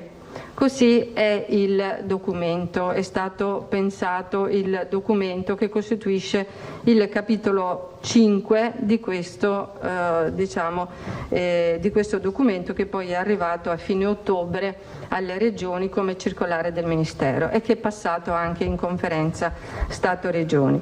Quindi serviva a far sì che sia il governo centrale sia le regioni, attraverso la valutazione di alcuni parametri, capissero dove si trovavano, e anche perché era impossibile e non era corretto applicare a tutte le regioni, indipendentemente dalla loro situazione, gli stessi provvedimenti, quindi il cosiddetto lockdown generalizzato. Quindi avere la capacità di identificare dove ci si trovava dava un orientamento alle regioni perché capissero quali potevano essere le misure più corrette. Poi, poiché questa suddivisione dei colori era importante perché entravano anche quello che si è detto poco fa, che ha detto il Presidente, delle misure anche di tipo e dei risvolti anche di tipo economico, è stato vincolato giustamente a qualcosa che non fosse soggettivo, cioè che uno decideva a sensazione dove poteva stare, ma che fosse invece oggettivo e quindi legato ai famosi indicatori che ho cercato insomma di spiegare, che voi avete compreso. Per cui se la Regione Veneto fino a oggi è in zona gialla è perché in maniera oggettiva e non inventata all'interno di un pentolone ci sono dei dati che noi abbiamo inviato secondo quanto è previsto dalla norma e che l'Istituto e il Ministero ha valutato, ha sottoposto al CTS e alla cabina di regia e ha identificato che il nostro scenario di rischio era quello. Ed è stato quello. Adesso è stato fatto, facevo vedere all'assessore, uno specchietto che dice negli ultimi 3 DPCM come sono stati variati i colori delle regioni. I colori delle regioni significa gli scenari di rischio delle regioni. Perciò lo scenario di rischio attuale della Regione Veneto, così come è stato la settimana scorsa e nelle settimane precedenti, è uno scenario di rischio moderato con pericolo di passaggio in una zona ad alto rischio. Questa è la nostra identificazione. Cosa vuol dire? Vuol dire che l'attenzione deve essere ed è stata massima a identificare quei parametri che ci possono portare in uno scenario di rischio peggiore rispetto a quello che abbiamo. Allora, adesso stiamo osservando negli ultimi giorni, diciamo nelle ultime 6-7 giorni, con dei picchi su e giù, un aumento dell'incidenza, ma ho spiegato più volte che non è l'unico indicatore l'aumento dei soggetti positivi, perché ce ne sono altri, che sono l'ospedale, che sono i sintomatici, insomma l'abbiamo detto. Quindi vorrei dire che i nostri dati sono dati che consulta anche l'Istituto Superiore di Sanità e il Ministero, che è al di sopra delle parti nell'ambito delle regioni, che le valuta puntualmente e che sono naturalmente disponibili per le autorità perché possono essere controllati e rispondono ai 21 indicatori famosi del nostro sistema. Quindi la nostra colorazione al momento è gialla. All'interno di questo scenario giallo ci sono una serie declinate, una serie di misure. Noi le abbiamo valutate sia con gli assessori che con il Presidente. Tutto quello che era scritto noi l'abbiamo portato avanti. Poi che i governatori decidono di fare altre restrizioni è diciamo loro discrezione, non posso entrare in questo, però quello che è tecnico è stato tutto rispettato e tutto viene registrato e inviato, anche tutti i nostri invii dei dati. Il Presidente ha detto la settimana scorsa che avremmo cercato di valutare un po' se c'erano degli indicatori importanti, diciamo, che ci portavano anche a supportare poi le decisioni che vengono prese. E allora noi stiamo cercando di fare come tecnici questa valutazione. Tra l'altro devo anche dire, e ne approfitto che ha la parola, che accanto a tutti i colleghi che lavorano giorno per giorno a contatto con il virus, ci sono i colleghi della prevenzione, che sono quelli dei dipartimenti di prevenzione, che raccolgono tutti questi dati e li mandano e ce li forniscono perché noi li mandiamo al Ministero. E vi assicuro che fare la valutazione dello stato clinico di 3.000 soggetti al giorno, 2.500 soggetti al giorno, cercare di contattarli tutti e capire se sono sintomatici o asintomatici è un grosso lavoro. Far sì che si rispettino, diciamo, tutte le indicazioni per evitare il contagio è quello che ci porta a non peggiorare la situazione degli ospedali. Quindi c'è tutto un lavoro di squadra rappresentato dal territorio, poi ci sono le USCE, i medici di base, i dipartimenti di prevenzione che cercano di bloccare il diffondersi dell'infezione ed evitare che le persone vadano a finire in ospedale, vadano a finire in terapia intensiva e poi alcuni di questi muoiono. Quindi è un lavoro composito e complesso che non si inventa ma che si costruisce nel tempo, non si inventa neanche nel momento in cui arriva una pandemia, è un lavoro che parte da molto molto prima. Allora, e questo è in premessa. Allora, per analizzare la nostra situazione, di che cosa disponiamo? Abbiamo il SER, il Servizio Epidemiologico Regionale, che lavora in azienda zero e che diciamo elabora i dati per la Regione, che ci ha presentato un report sulla mortalità. Ed è molto importante questo report sulla mortalità perché ci fa vedere qual è stata la mortalità in eccesso che abbiamo riscontrato nella fase 1 rispetto a quella che stiamo riscontrando adesso, e se effettivamente gli effetti, perché poi la mortalità è l'effetto estremo di questa malattia, è uguale rispetto alla prima fase oppure se è diversa. Allora noi abbiamo visto appunto che nella fase 1 abbiamo avuto, cioè nel periodo in cui è comparsa ha cominciato ad essere diagnosticata nella nostra regione, cioè dal 21 febbraio fino a fine aprile, è stato il periodo in cui si sono verificati il maggior numero dei casi e poi un eccesso di mortalità confrontate con gli stessi periodi del triennio precedente, perché dobbiamo avere naturalmente un margine di confronto. Abbiamo visto che gli ultimi 15 giorni di marzo e i primi 15 giorni di aprile sono stati quelli peggiori per quanto riguarda questo tipo di esito, con un eccesso di mortalità compreso fra più il 38-39% rispetto ai dati dello stesso periodo valutati nei 3 anni precedenti. Poi abbiamo continuato a monitorare, come anche diceva il Presidente, perché il monitoraggio non è che si sia interrotto quando è finita la fase 1, ma è continuata, e si è visto che via via c'è stato un decremento fino ad arrivare a un più 1%, 4%, insomma 2%, eccetera. Poi arriviamo ad ottobre, e ad ottobre, verso la fine di ottobre, abbiamo un più 10%. Nel mese di novembre, nei primi 15 giorni di novembre, abbiamo un più 33%, 32%, e la seconda metà di novembre 44%. Vanno presi con le pinze questi dati, perché naturalmente altre schede di morte potrebbero arrivare che si riferiscono al mese scorso, e quindi potrebbe leggermente variare anche questa percentuale. Ma questo che cosa ci dice? Che effettivamente da un punto di vista della mortalità si ripresenta lo stesso quadro, lo stesso eccesso di mortalità che abbiamo riscontrato nella prima fase. Abbiamo avuto una capacità diagnostica superiore, perché attraverso una messa a sistema e un potenziamento di quelle che sono state le microbiologie siamo in grado di fare molti più tamponi di quelli che facevamo prima. Abbiamo introdotto i test rapidi, quindi abbiamo una capacità di testing che è molto molto più alta, e abbiamo riscontrato numericamente molti più positivi. La mortalità purtroppo comunque è sovrapponibile a quella che abbiamo riscontrato nella fase 1. È chiaro che i dati si devono stabilizzare, adesso vedremo anche nei primi 15 giorni di dicembre, e via via che arrivano questi dati ci daranno un'idea. Però abbiamo... Sì.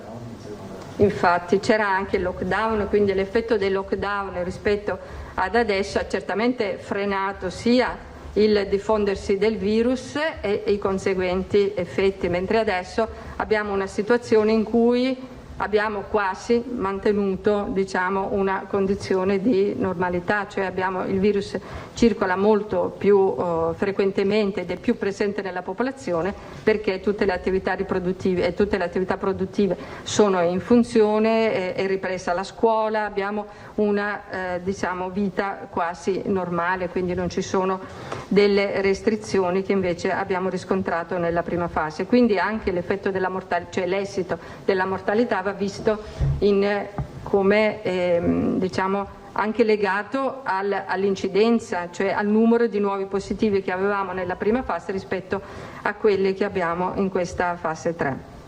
Ma comunque, tornando alla mortalità, vediamo questo eccesso di mortalità anche in questa fase. Per quanto riguarda le fasce d'età, ripercorre esattamente quello che abbiamo visto, cioè le condizioni di rischio legate alla mortalità sono l'appartenenza al sesso maschile e poi l'età superiore ai 70 anni, concentrandosi soprattutto sopra i 75 anni e sopra gli 80 anni, cioè le fasi estreme della vita sono quelle più interessate, e il sesso maschile è più colpito ed sono i soggetti che muoiono con una frequenza maggiore rispetto al sesso femminile, ma questo un po' è per tutte le malattie. Poi volevo fare un'altra considerazione che abbiamo fatto anche stamattina. Allora, valutando quello che sta succedendo adesso, noi vediamo come si distribuiscono i nuovi casi, quelli di cui parlavamo prima, l'incidenza. L'incidenza riguarda una fascia di età che va dai 25 ai 64 anni, cioè il maggior numero dei casi riguarda queste fasce di popolazione. Questi sono quelli che si infettano maggiormente, mentre se andiamo a vedere l'età media dei ricoveri, l'età media è di 75 anni e muoiono a partire da queste classi di età.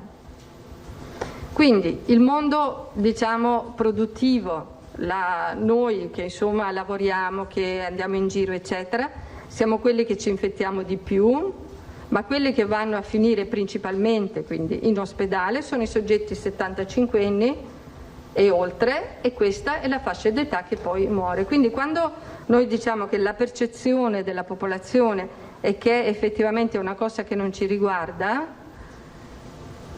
siamo noi dell'età media che contraiamo l'infezione e probabilmente insomma la portiamo agli anziani che poi vanno incontro ai ricoveri e vanno incontro a morte pur infettandosi meno, perché sono le persone più debilitate, sono le persone che più difficilmente riescono con le proprie difese immunitarie a superare la malattia. Quindi ci deve essere veramente una grossa assunzione di responsabilità in quello che è il nostro ruolo, e questa non è una sensazione, questi sono dati. Cioè i dati ci dicono che l'andamento è questo. Si infettano maggiormente i soggetti tra virgolette giovani, che vanno nella fascia di età, che sono nella fascia di età produttiva, vanno a finire in ospedale principalmente i soggetti che hanno dai 70 anni ai 75 anni in su, e questi sono i soggetti che poi vanno incontro a morte perché le complicanze sono maggiori e quindi è più difficile. Poi è stata fatta una cosa molto importante da parte del Servizio Epidemiologico Regionale, che è analizzare i tassi di mortalità per tutte le cause. E lì, per tutte le cause di morte, sì. Allora si è visto che effettivamente, così come riportato anche dalla letteratura, e quindi qui lo vediamo proprio con una analisi specifica che riguarda i morti della nostra regione, c'è stato un eccesso di mortalità per tutte le patologie croniche e principalmente per un eccesso di morte per le patologie respiratorie, per il diabete, per le patologie circolatorie, sia quelle cardiovascolari che quelle cerebrovascolari.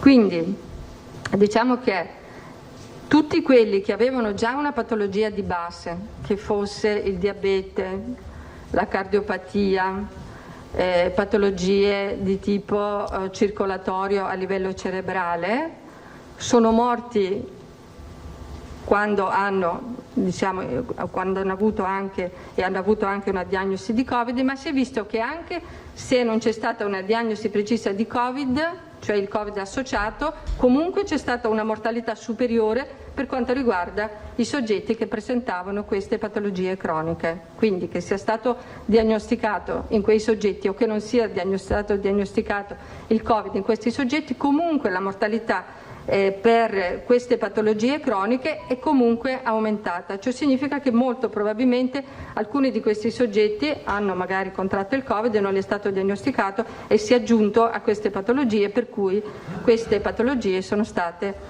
cause di morte. Quindi ci sono dei numeri, qua vi mandiamo mai un report molto abbastanza tecnico, però io ho parlato poco fa con i colleghi del SER che si occupano dell'analisi di tutte le schede di morte.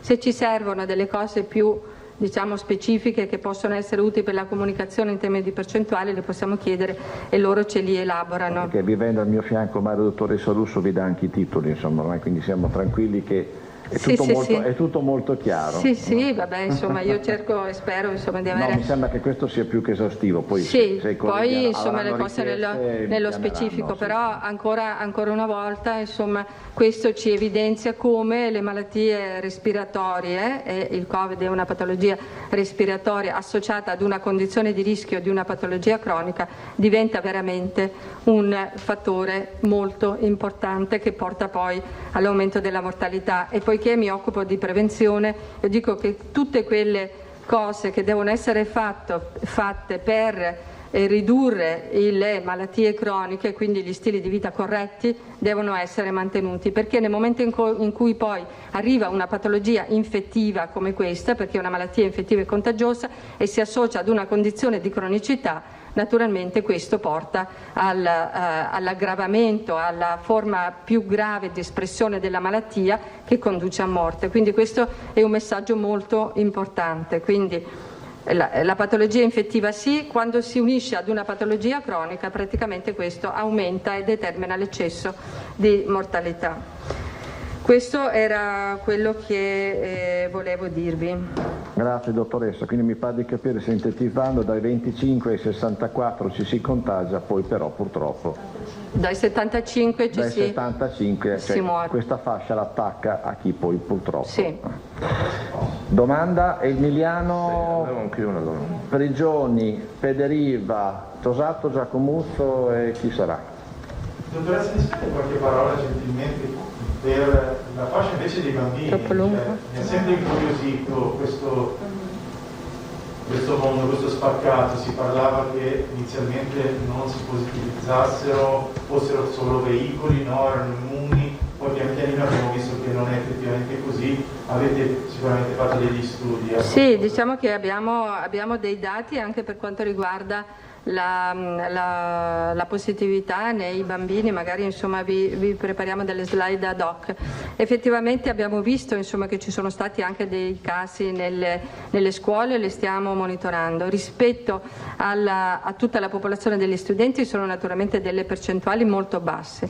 I bambini proprio insomma fino ai 14 anni, fino ai 12 anni non presentano, pur essendo positivi, sembra che non presentino insomma dei quadri importanti di manifestazioni cliniche che poi insomma li mettono in difficoltà. Stiamo facendo però degli approfondimenti con la pediatria di Padova e con alcuni pediatri per studiare proprio come la malattia insomma si sviluppa nei bambini, però è vero che loro possono fungere appunto da vettore del virus, da veicolo del virus nei confronti di altri soggetti, anche se sembra, perlomeno da quello che rappresenta un po' la letteratura, che quelli che più sono piccoli i bambini, meno hanno questa capacità di diffusione del contagio, però questo ancora si deve verificare. È chiaro che è molto importante che quando un bambino viene riscontrato positivo venga mantenuto lontano dai soggetti che possono essere a rischio o per patologia o per età,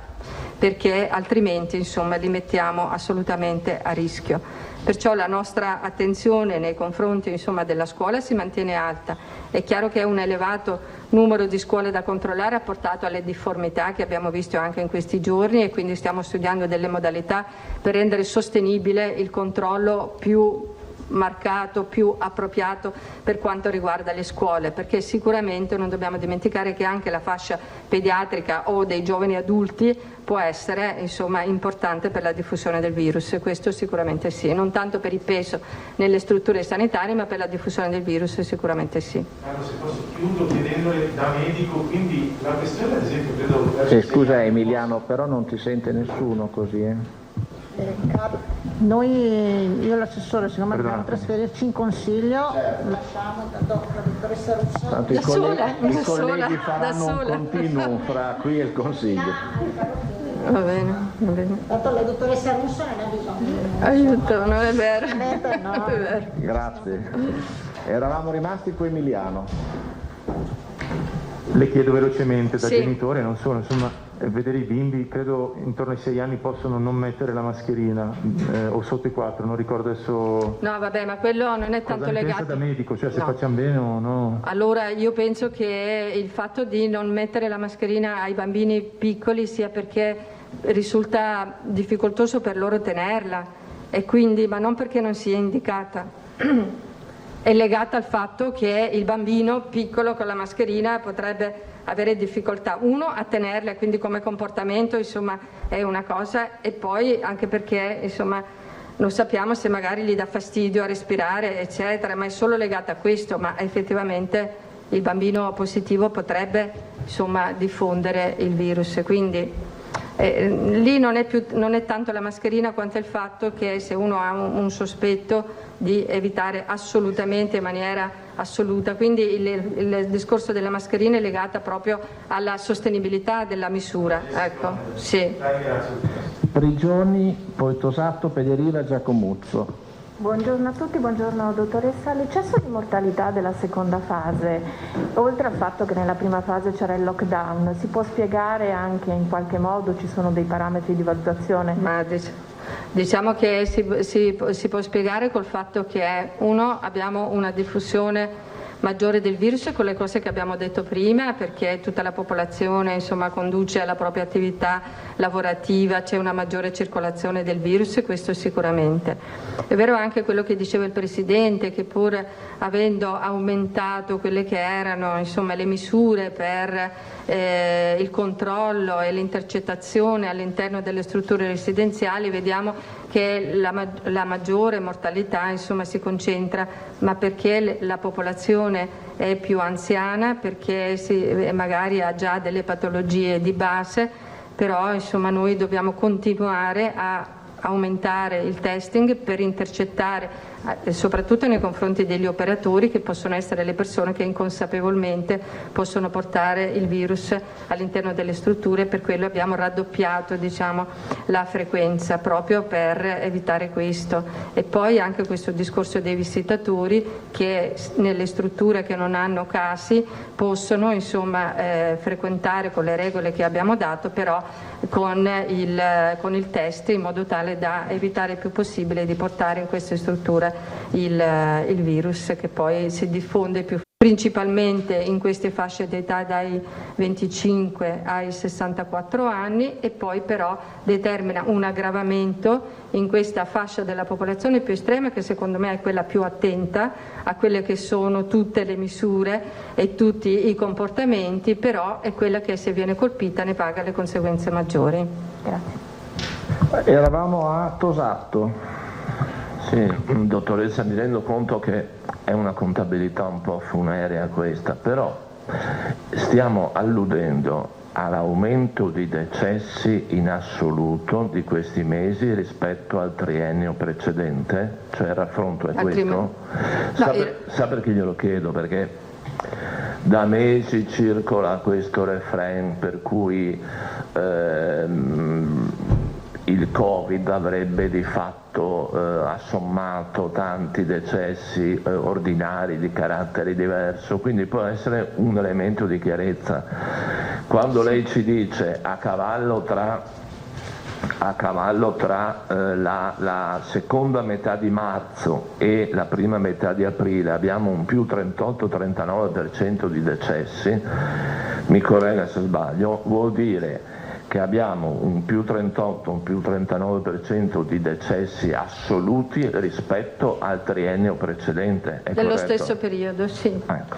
Però ho anche detto che abbiamo analizzato le cause che vengono scritte nelle schede di morte, e allora in una parte di queste schede di morte viene specificata che c'è una diagnosi di Covid e quindi la persona è morta per Covid, ma abbiamo riscontrato che anche dove non c'è scritto Covid, le persone invece come prima causa avevano le malattie croniche di cui vi ho detto prima. Certo. Lei a questo proposito ipotizza che si tratti di un Covid non diagnosticato, viceversa sarebbe incomprensibile? Potrebbe essere collegato magari ad un Covid non evidente, non diagnosticato, o comunque che non si è manifestato e pertanto non lo possiamo sapere, ma questo sarà oggetto di valutazione. Ci sono sia a livello regionale che a livello nazionale dei gruppi di lavoro e degli esperti proprio che specificatamente vanno ad analizzare queste cause di morte. Noi possiamo dire quello che abbiamo rilevato, cioè che a fronte di un eccesso di mortalità che abbiamo riscontrato in questi periodi, che coincide con i due periodi di maggiore circolazione del virus, non soltanto abbiamo riscontrato che una parte di questi soggetti aveva come prima causa la diagnosi il Covid, era positivo per Covid, ma anche dove questo non c'era abbiamo avuto un eccesso di mortalità per malattie croniche. Cosa significa SER? Servizio epidemiologico regionale. La ringrazio. Federiva. Grazie dottoressa, buongiorno. Mi riallaccio a quanto diceva il collega. È uno studio sulla mortalità, quindi non sulla letalità Covid, sappiamo che sono concetti differenti. Certamente. Anche l'aumento che c'è stato nella seconda ondata rispetto alla prima potrebbe tener conto della situazione per cui in assenza di lockdown non solo il virus circola di più, ma si muore anche per incidenti stradali. Certamente, perché nella prima, infatti in questo lavoro c'è una riduzione della mortalità per traumatismi, perché questa chiaramente è legata invece al fatto che le persone erano costrette a rimanere presso il proprio domicilio e pertanto era molto ridotta quella che erano la mortalità per incidenti, certamente. E quindi, e concludo, rispetto anche alla vulgata negazionista con cui purtroppo ci dobbiamo confrontare tutti i giorni, ci può suggerire da tecnico che tipo di locuzione possiamo usare quando parliamo di morte per Covid, con Covid, da Covid, alla luce del fatto che le stesse schede di morte, come ci ha appena detto, sono differenziate, alcune lo indicano, altre no, lo presuppongono, lo sospettano, ma magari non lo diagnosticano. Come possiamo tradurre tutto questo in termini comunicativi che siano rispettosi della verità dei fatti? Allora, la verità dei fatti sono i dati e noi riscontriamo che in corrispondenza della maggiore circolazione del virus sia nella fase 1 sia nell'attuale riscontriamo un eccesso di mortalità, sia associato, come ho detto prima, dove viene segnalata fra le cause di morte la malattia, quindi Covid-19, associata molto spesso ad altre patologie e questo sta ad indicare come il soggetto con comorbilità la comorbilità è uno dei fattori che aumenta la mortalità, è anche non associata strettamente, quindi tra le cause di morte non è scritto Covid, ma solo le comorbidità, cioè le comorbidità che ho menzionato prima, cioè il diabete, cioè le patologie cardiocircolatorie e cerebrovascolari. Queste sono quelle che portano ad una maggiore mortalità. Questa sovramortalità coincide con le curve che noi conosciamo, cioè quella che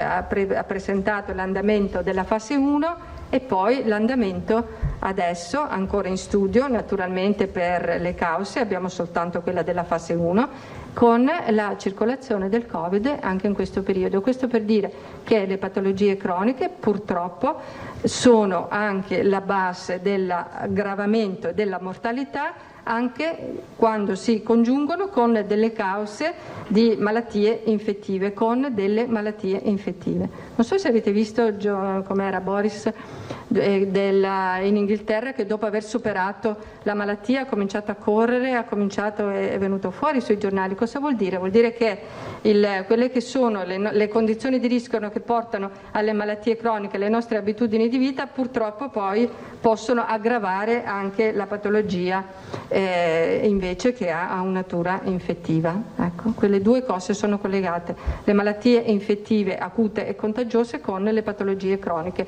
che sono legate invece agli stili di vita. Quindi queste cose sono allineate fra di loro, spero che passi questo messaggio. Quindi cos'è importante? Evitare la sedentarietà, evitare il fumo, la cattiva alimentazione e l'alcol, che sono i 4 fattori che determinano l'aumento delle malattie croniche. Giacomuzzo. Buongiorno dottoressa, volevo chiederle una cosa, che il dato di novembre era 32%?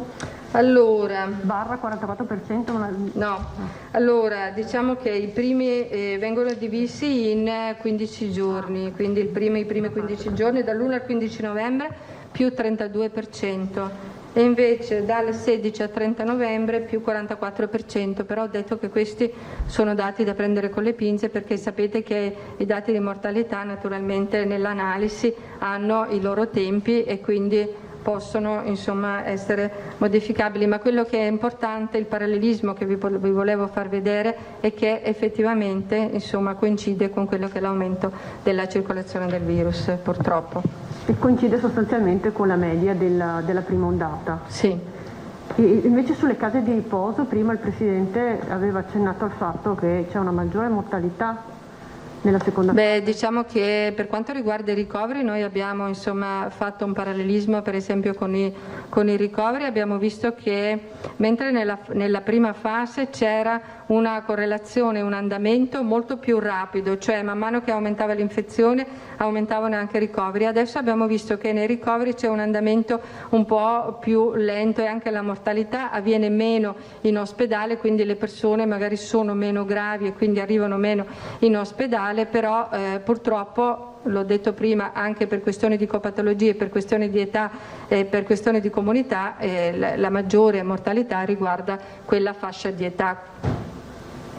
Ci sono paragoni con altre regioni? Al momento no, però quello che vi posso dire è che questo elemento e questi come si può dire, caratteristiche legate all'età, legate al sesso e legate alla comorbilità sono comuni non solo nelle altre regioni ma praticamente in tutta Europa. E questi sono elementi che caratterizzano la mortalità dappertutto. Noi stiamo facendo un lavoro che adesso speriamo di completare appena avremo superato questa fase emergenziale, proprio un focus sulle RSA, valutando un po' tutta la situazione epidemiologica e tutte le misure che sono state intraprese nei confronti di questa popolazione target. Questo anche per capire come le nostre misure, i nostri provvedimenti hanno inciso sull'andamento sia delle positività che naturalmente dei decessi, perché è molto importante fare anche questo tipo di valutazione. Bonet e poi direi... Volevo chiedere se c'erano studi comparativi con altri paesi o altre regioni, ma... Non abbiamo ancora avuto il tempo, ma lo faremo. Io chiuderei qui, grazie alla dottoressa Russo, grazie ai colleghi. Grazie. Dunque avete sentito, è terminata proprio ora la conferenza stampa del governatore Zaia, ha parlato anche la dottoressa Russo, parlando anche della mortalità che è molto alta nel Veneto, ovviamente poi tutti i particolari nel corso dei nostri telegiornali. Luca Zaia ha dato i dati del report regionale, parla di 3.320 persone positive nelle ultime 24 ore, in totale nel Veneto attualmente sono 92.290 le persone positive, sale purtroppo il numero dei ricoverati 3.324, 57 in più nelle ultime 24 ore, rimane invariate invece il numero delle persone ricoverate in terapia intensiva che sono 373, invece come abbiamo detto prima alto il numero dei morti nelle ultime 24 ore, 165, forse il dato più alto degli ultimi tempi, una situazione, ha detto il governatore Zaia, una situazione davvero pesante, 3.324 positive, dice Zaia, sono quasi 7 ospedali di provincia orientati proprio per pazienti Covid. Poi ha parlato della riunione che ha avuto, del vertice avuto con i sindaci dei comuni capoluogo, ha detto si sta valutando per quanto riguarda gli assembramenti, ma certo attendiamo anche le decisioni del governo, proprio perché si cercano delle misure uniformi a livello nazionale. Fra l'altro proprio in queste ore, nelle prossime ore, diceva il governatore, ci dovrebbe essere proprio un vertice tra i presidenti e il governo per valutare che misure restrittive prendere, anche perché ci troviamo proprio a ridosso dell'ultimo weekend di Natale. Poi ha parlato anche di un test, di un nuovo test che sta provando in questo momento il dottor Rigoli a Treviso, un test per i bambini, una sorta di ciuccio, un test salivale che eviterebbe ai piccoli il trauma del tampone. Un'ultima cosa prima di darvi la pubblicità era un sondaggio che abbiamo lanciato ieri nel corso dei nostri telegiornali, che era Natale meglio tutti in zona rossa. Guardate, il risultato lo abbiamo dato ieri nel corso della nostra trasmissione Ring. Dunque l'82,5% delle persone ha risposto di sì, quindi che vorrebbero una zona rossa, quindi misure restrittive importanti. Il 17,5% invece non lo vorrebbe. Dunque questa insomma è la situazione anche attuale, poi in attesa ovviamente di capire che cosa accadrà per quanto riguarda il governo e le decisioni che prenderà proprio per le festività. Dunque noi adesso abbiamo il meteo, subito dopo la pubblicità e poi immediatamente di nuovo qua in diretta con noi.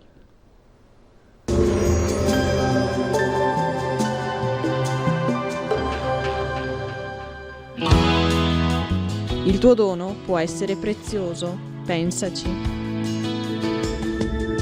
Bentrovati al meteo. Temporaneo stop all'inverno, anticiclone in rinforzo sull'Italia ma non senza qualche insidia. Il dettaglio di martedì 15 dicembre. Sul Veneto sarà una giornata con cielo molto nuvoloso, vedete, spesso anche coperto. Non mancheranno anche delle foschie o delle nebbie in pianura e nelle valli, in parziale sollevamento con il passare delle ore. Non sono attese piogge degne di nota. Temperature stazionarie minime tra lo 0 e i 4 gradi, valori massimi invece tra i 7 e i 9 gradi all'incirca. Ci spostiamo ora sul Friuli Venezia Giulia, anche qui il tempo sarà stabile ma il cielo sarà in prevalenza coperto. Tuttavia non si escludono delle schiarite più soleggiate sui rilievi. Temperature minime tra 2 e 6 gradi, massime sui 9-12 gradi. Uno sguardo infine al Trentino Alto Adige, dove lo scenario sarà lo stesso, con un graduale aumento della nuvolosità fino ad avere un cielo coperto con deboli piogge in serata. Temperature minime intorno allo 0-2 gradi, massime sugli 8-9 all'incirca. Dal meteo per ora è tutto, vi auguro un buon proseguimento in compagnia di Antenna 3.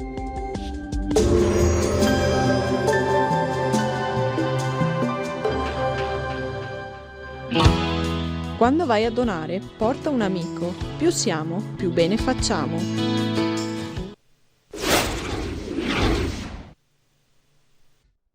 Rieccoci nuovamente in studio, una notizia di cronaca, una valanga si è staccata oggi dal versante trentino della Marmolada distruggendo il rifugio di Pian dei Fiacconi, un impianto sciistico sopra Passo Fedaia. A quanto risulta non ci sono vittime né feriti, gli uomini del soccorso alpino infatti hanno già effettuato una bonifica escludendo che ci siano persone coinvolte. Ed ora invece ci colleghiamo, li vedo già nello schermo, Gianangelo Boff, responsabile provinciale della Lega, e Stefano Pelloni, capogruppo in Consiglio Comunale del Partito Democratico. Buongiorno. Buongiorno a tutti. Dunque, parliamo di assembramenti e di misure che il governo dovrebbe prendere nel giro ormai di poco, perché siamo al fine settimana ormai ultimo, questo prima del Natale. Insomma, il governo che attualmente è ancora, diciamo, in una fase di stallo, c'è un po' di mal di pancia all'interno della maggioranza. Pelloni? Io penso che qualcosa si debba fare e sia assolutamente necessario farlo. Lo abbiamo visto ovunque. Io parlo di Treviso, dove sono consigliere comunale. La situazione è stata irresponsabile. Penso tuttavia che sia sbagliato prendersela solo con i cittadini. Siamo di fronte a una campagna informativa del tutto schizofrenica da parte di chi ha amministrato. Non più tardi di un mese e mezzo fa, Piazza dei Signori era piena per la protesta contro la dittatura sanitaria, con sindaco, assessori regionali e tutta compagnia cantante contro il governo che faceva dei provvedimenti troppo restrittivi. Poi dopo abbiamo visto una grande battaglia della regione contro la scelta di tenere chiusi gli impianti sciistici fino al 6 gennaio. E poi abbiamo visto il presidente Zaia dare degli irresponsabili a chi è andato in montagna lo scorso weekend. Allora delle due l'una: o si fa la battaglia per le chiusure degli impianti, o si fa la battaglia contro i cittadini dandogli degli irresponsabili. Io penso che sia necessario dare dei messaggi univoci ai cittadini, e questi messaggi devono essere: serve grande responsabilità, la situazione in Veneto oggi è drammatica, siamo la maglia nera d'Italia, rischiamo di essere come la Lombardia della prima ondata. la risposta da parte della cittadinanza deve essere di massima responsabilità. Il governo, e mi auspico che vada in questo senso, le scelte che prenda, penso che debba avviare delle nuove restrizioni per non trovarci in una situazione drammatica che si protrarrà in una terza ondata che coinvolga tutto il mese di gennaio, di febbraio e marzo. Gianangelo Boff.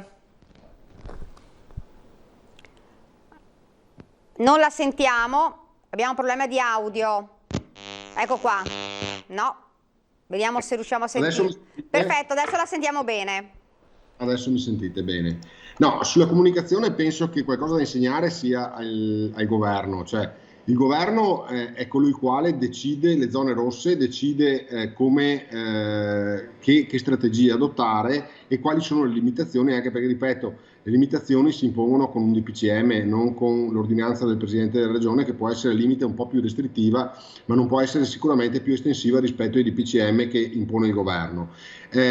Tutto è basato su quelli che sono i pareri del Comitato Tecnico Scientifico, per cui sono loro che decidono qual è la strategia da adottare sulla base dei numeri.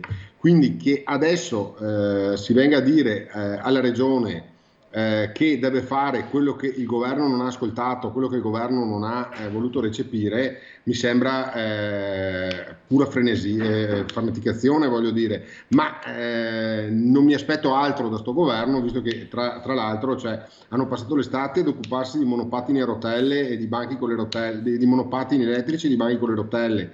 Adesso improvvisamente hanno scoperto che c'è anche la nuova ondata della pandemia e quindi stanno rincorrendo un po' il problema.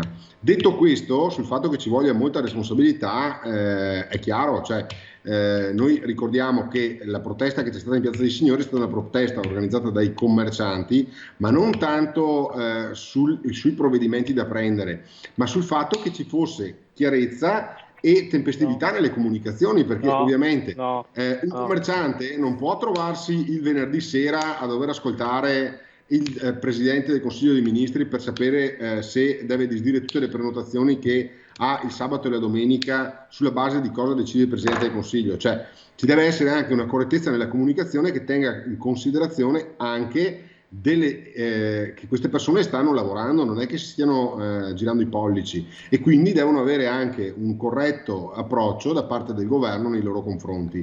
Come ripeto, tutto è basato sulla curva epidemiologica. La curva epidemiologica sicuramente è una curva epidemiologica che un po' in tutta Italia è preoccupante. In Veneto, al di là del fatto che ci siano un grande numero di contagi, siamo ancora a zona gialla per un semplice motivo, perché la Regione ha dimostrato di fare tutto ciò che era nei suoi compiti, ha attrezzato terapie intensive, ha rafforzato la macchina sanitaria, e proprio per questo motivo oggi siamo in zona gialla e non in zona rossa. Perché? Perché la Regione, che ha a cuore quello che è la salute dei propri cittadini, ha saputo mettere in piedi tutte quelle strategie necessarie affinché la nuova ondata non andasse a lasciare qualcuno senza assistenza sanitaria. Di qui in giù ci serve l'impegno da parte di tutti i cittadini a capire che non stiamo parlando di qualcosa di differente rispetto a quello che è successo a febbraio, cioè stiamo parlando dello stesso virus, della stessa contagiosità e della stessa pericolosità, per cui anche nei contatti, negli assembramenti, nelle riunioni, tutte queste cose qua, ci serve tanta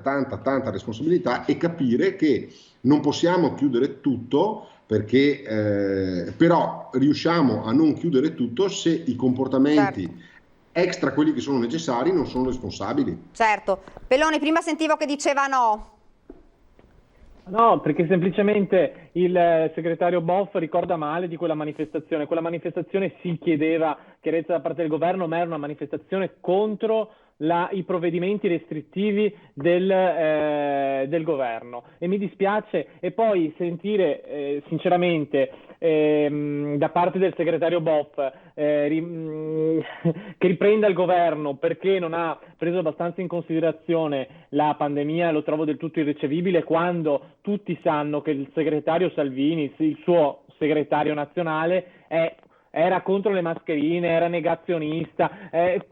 faceva i convegni con i negazionisti, insomma questo lo dice lei. andava in giro a dire che la pandemia era finita, che il governo esagerava. Adesso non buttiamola in politica, non buttiamola in politica, a me non interessa davvero. Allora, a me non interessa dire è responsabilità di Salvini o responsabilità del governo, penso che ai cittadini non interessa. Serve un messaggio chiaro e univoco. Il messaggio chiaro e univoco deve essere che dobbiamo stare a casa il più possibile. Dobbiamo stare a casa e non ci sono altre strade. E quindi quando io sento la battaglia del presidente Zaia per tenere gli impianti sciistici aperti durante la stagione di Natale, il periodo natalizio, e poi dopo 2 settimane sento Zaia che dice i cittadini che sono andati in montagna sono stati degli irresponsabili, io dico quale dei 2 Zaia era quello vero? Quello che voleva gli impianti sciistici aperti o quello che dava degli irresponsabili ai cittadini? Diamo un messaggio chiaro. Allora, un attimo solo, devo dare la pubblicità, poi torniamo e faccio rispondere subito a Gianangelo Boff. Pubblicità. Rieccoci nuovamente in studio. Dunque, stavo facendo rispondere a Gianangelo Boff. Ecco, allora il tema è questo fondamentalmente, che alle restrizioni bisogna tener conto, bisogna comunque tenere in considerazione di una realtà molto complessa. Ad esempio, faccio l'esempio pratico della montagna, cioè la scelta è tra il far azzerare completamente quello che è un indotto che è l'unico che determinati territori hanno per la loro sopravvivenza. Allora a me sta bene tenere in considerazione di chiudere tutto, purché poi ci siano anche i ristori a pari passo, che non si lasci morire un'intera zona economica, un'intera realtà, famiglie che devono dar da mangiare ai loro figli e persone che vivono di quello. Allora ci sono state anche delle proposte che dicevano riduciamo il numero degli alberghi, consentiamo l'accesso solo a chi è residente nell'albergo di poter accedere. Ecco che si sarebbero ridotti i numeri, si sarebbero imposti distanziamenti eccetera, ma sono cose che vanno programmate. È ovvio che in questo momento l'importante è comunque tenere al minimo quelli che sono i contatti sociali, cioè il virus si trasmette da persona a persona, quindi non è che lo troviamo in giro per l'aria. Certo. Quindi più si riducono i contatti fra persone che non sono strettamente indispensabili a livello lavorativo e se vi siano con tutti i dispositivi di protezione, più riduciamo quella che è la diffusione del virus. Questa è l'unica ricetta, quindi il pensare che ma vado a trovare la zia perché tanto è la zia, vado a trovare i nonni eccetera, in questo momento se non è necessario non gli facciamo un favore, gli creiamo semplicemente un danno, perché nel momento in cui portiamo il virus, veicoliamo attraverso il nostro corpo, portiamo il virus dall'altra parte, sicuramente non facciamo un piacere a chi andiamo a trovare, a chi abbracciamo, a chi rimanderemo tutto a un periodo migliore, certo, in cui non ci saranno più si sarà nel frattempo diffuso il vaccino eccetera, però in questo momento i contatti sociali non fanno il bene né di chi li fa né di chi li riceve. Ecco, io vorrei anche farvi una domanda velocemente perché siamo quasi in chiusura. Noi abbiamo lanciato un sondaggio, parlavamo di assembramenti, dicevamo Natale meglio tutti in zona rossa, insomma tante persone si sono assembrate proprio nel weekend per lo shopping e non so se riuscite a vedere, l'82,5% ha risposto di sì, meglio zona rossa, per cui insomma la gente sembra orientata ad un Natale diciamo blindato per evitare il contagio. Allora, se posso mi viene a dire una cosa, cioè il problema è questo. E è un problema che magari non tocca solo l'aspetto della pandemia in questo momento, che è la responsabilità civica di ognuno di noi.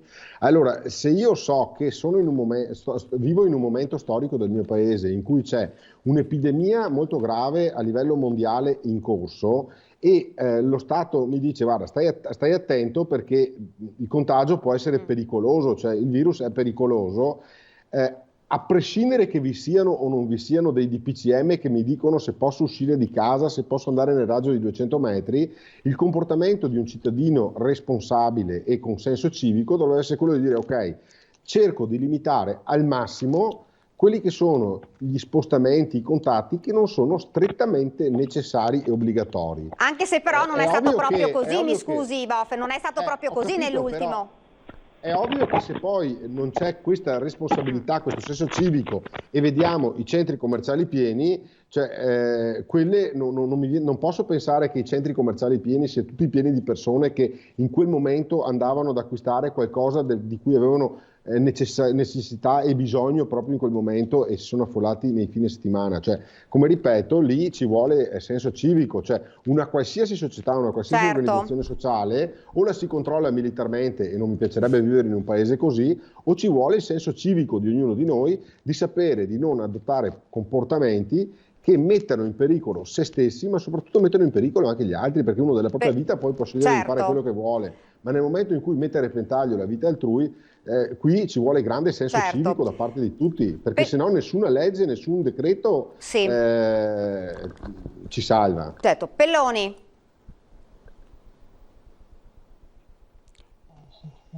Non sente più, non abbiamo più l'audio. Ho ricominciato, mi sentite? Eccomi, la sentiamo, sì.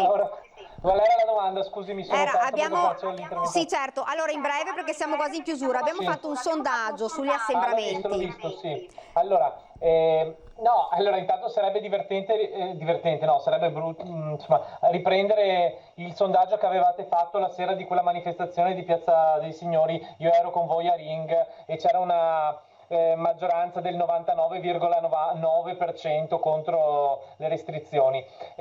Allora, questa situazione ci deve insegnare che se vogliamo provare a evitare la terza ondata, e questo è l'importante per sostenere le nostre attività economiche, è evitare in tutti i modi la terza ondata. Allora facciamo dei sacrifici, so che è difficile, so che tutti noi vorremmo stare vicini alle persone a cui vogliamo bene, ai nostri amici, alle persone più care. Dobbiamo fare dei sacrifici purtroppo se vogliamo salvare quello che c'è da salvare per prima di una terza ondata eventuale. Questo è il rischio da scongiurare. Il vaccino sarà importante, ma non risolverà la faccenda prima di un tot di mesi abbastanza ampio, insomma. E quindi non è che se i vaccini partono il 12 gennaio noi siamo tutti tranquilli. La questione non servirà, in brevissimo, ma parzialmente. Certo, in brevissimo, perché abbiamo proprio 2 minuti. Che cosa ci si aspetta adesso dal governo? Dovrebbe ormai prendere la decisione, Boff, in un minuto. Dal governo sicuramente, tra l'altro, bisogna cercare di adottare delle misure che siano un po' più stringenti. Perché? Perché comunque i contagi ci sono, perché comunque le presenze ospedaliere ci sono, perché comunque i decessi ci sono, e quindi il governo deve prevedere a mio avviso, maggiori restrizioni per bloccare la diffusione del virus e interventi importanti e risolutivi per andare a sostituire le perdite da parte delle aziende e dei commercianti, cioè non può far morire le imprese. Adesso il governo deve intervenire in maniera massiccia sostituendosi ai mancati introiti delle attività produttive. Pelloni? Sì, certo, questo. Abbiamo visto tutti i dati, i confronti rispetto a Emilia-Romagna, dove c'è stata la zona rossa, e Veneto, dove non c'è stata. Oggi lì in Emilia-Romagna e nelle altre regioni la situazione è migliore. Allora probabilmente l'unica via di uscita per il nostro Veneto per dare respiro alle strutture sanitarie è di maggiori restrizioni alla mobilità, purtroppo. Questo però deve comportare anche, come diceva condivido il segretario Boff, ristori per le categorie economiche in difficoltà. Ringrazio Gianangelo Boff, ringrazio anche Stefano Pelloni per essere stati con noi. Siamo arrivati davvero al termine di questa diretta. Grazie davvero per averci seguito e arrivederci.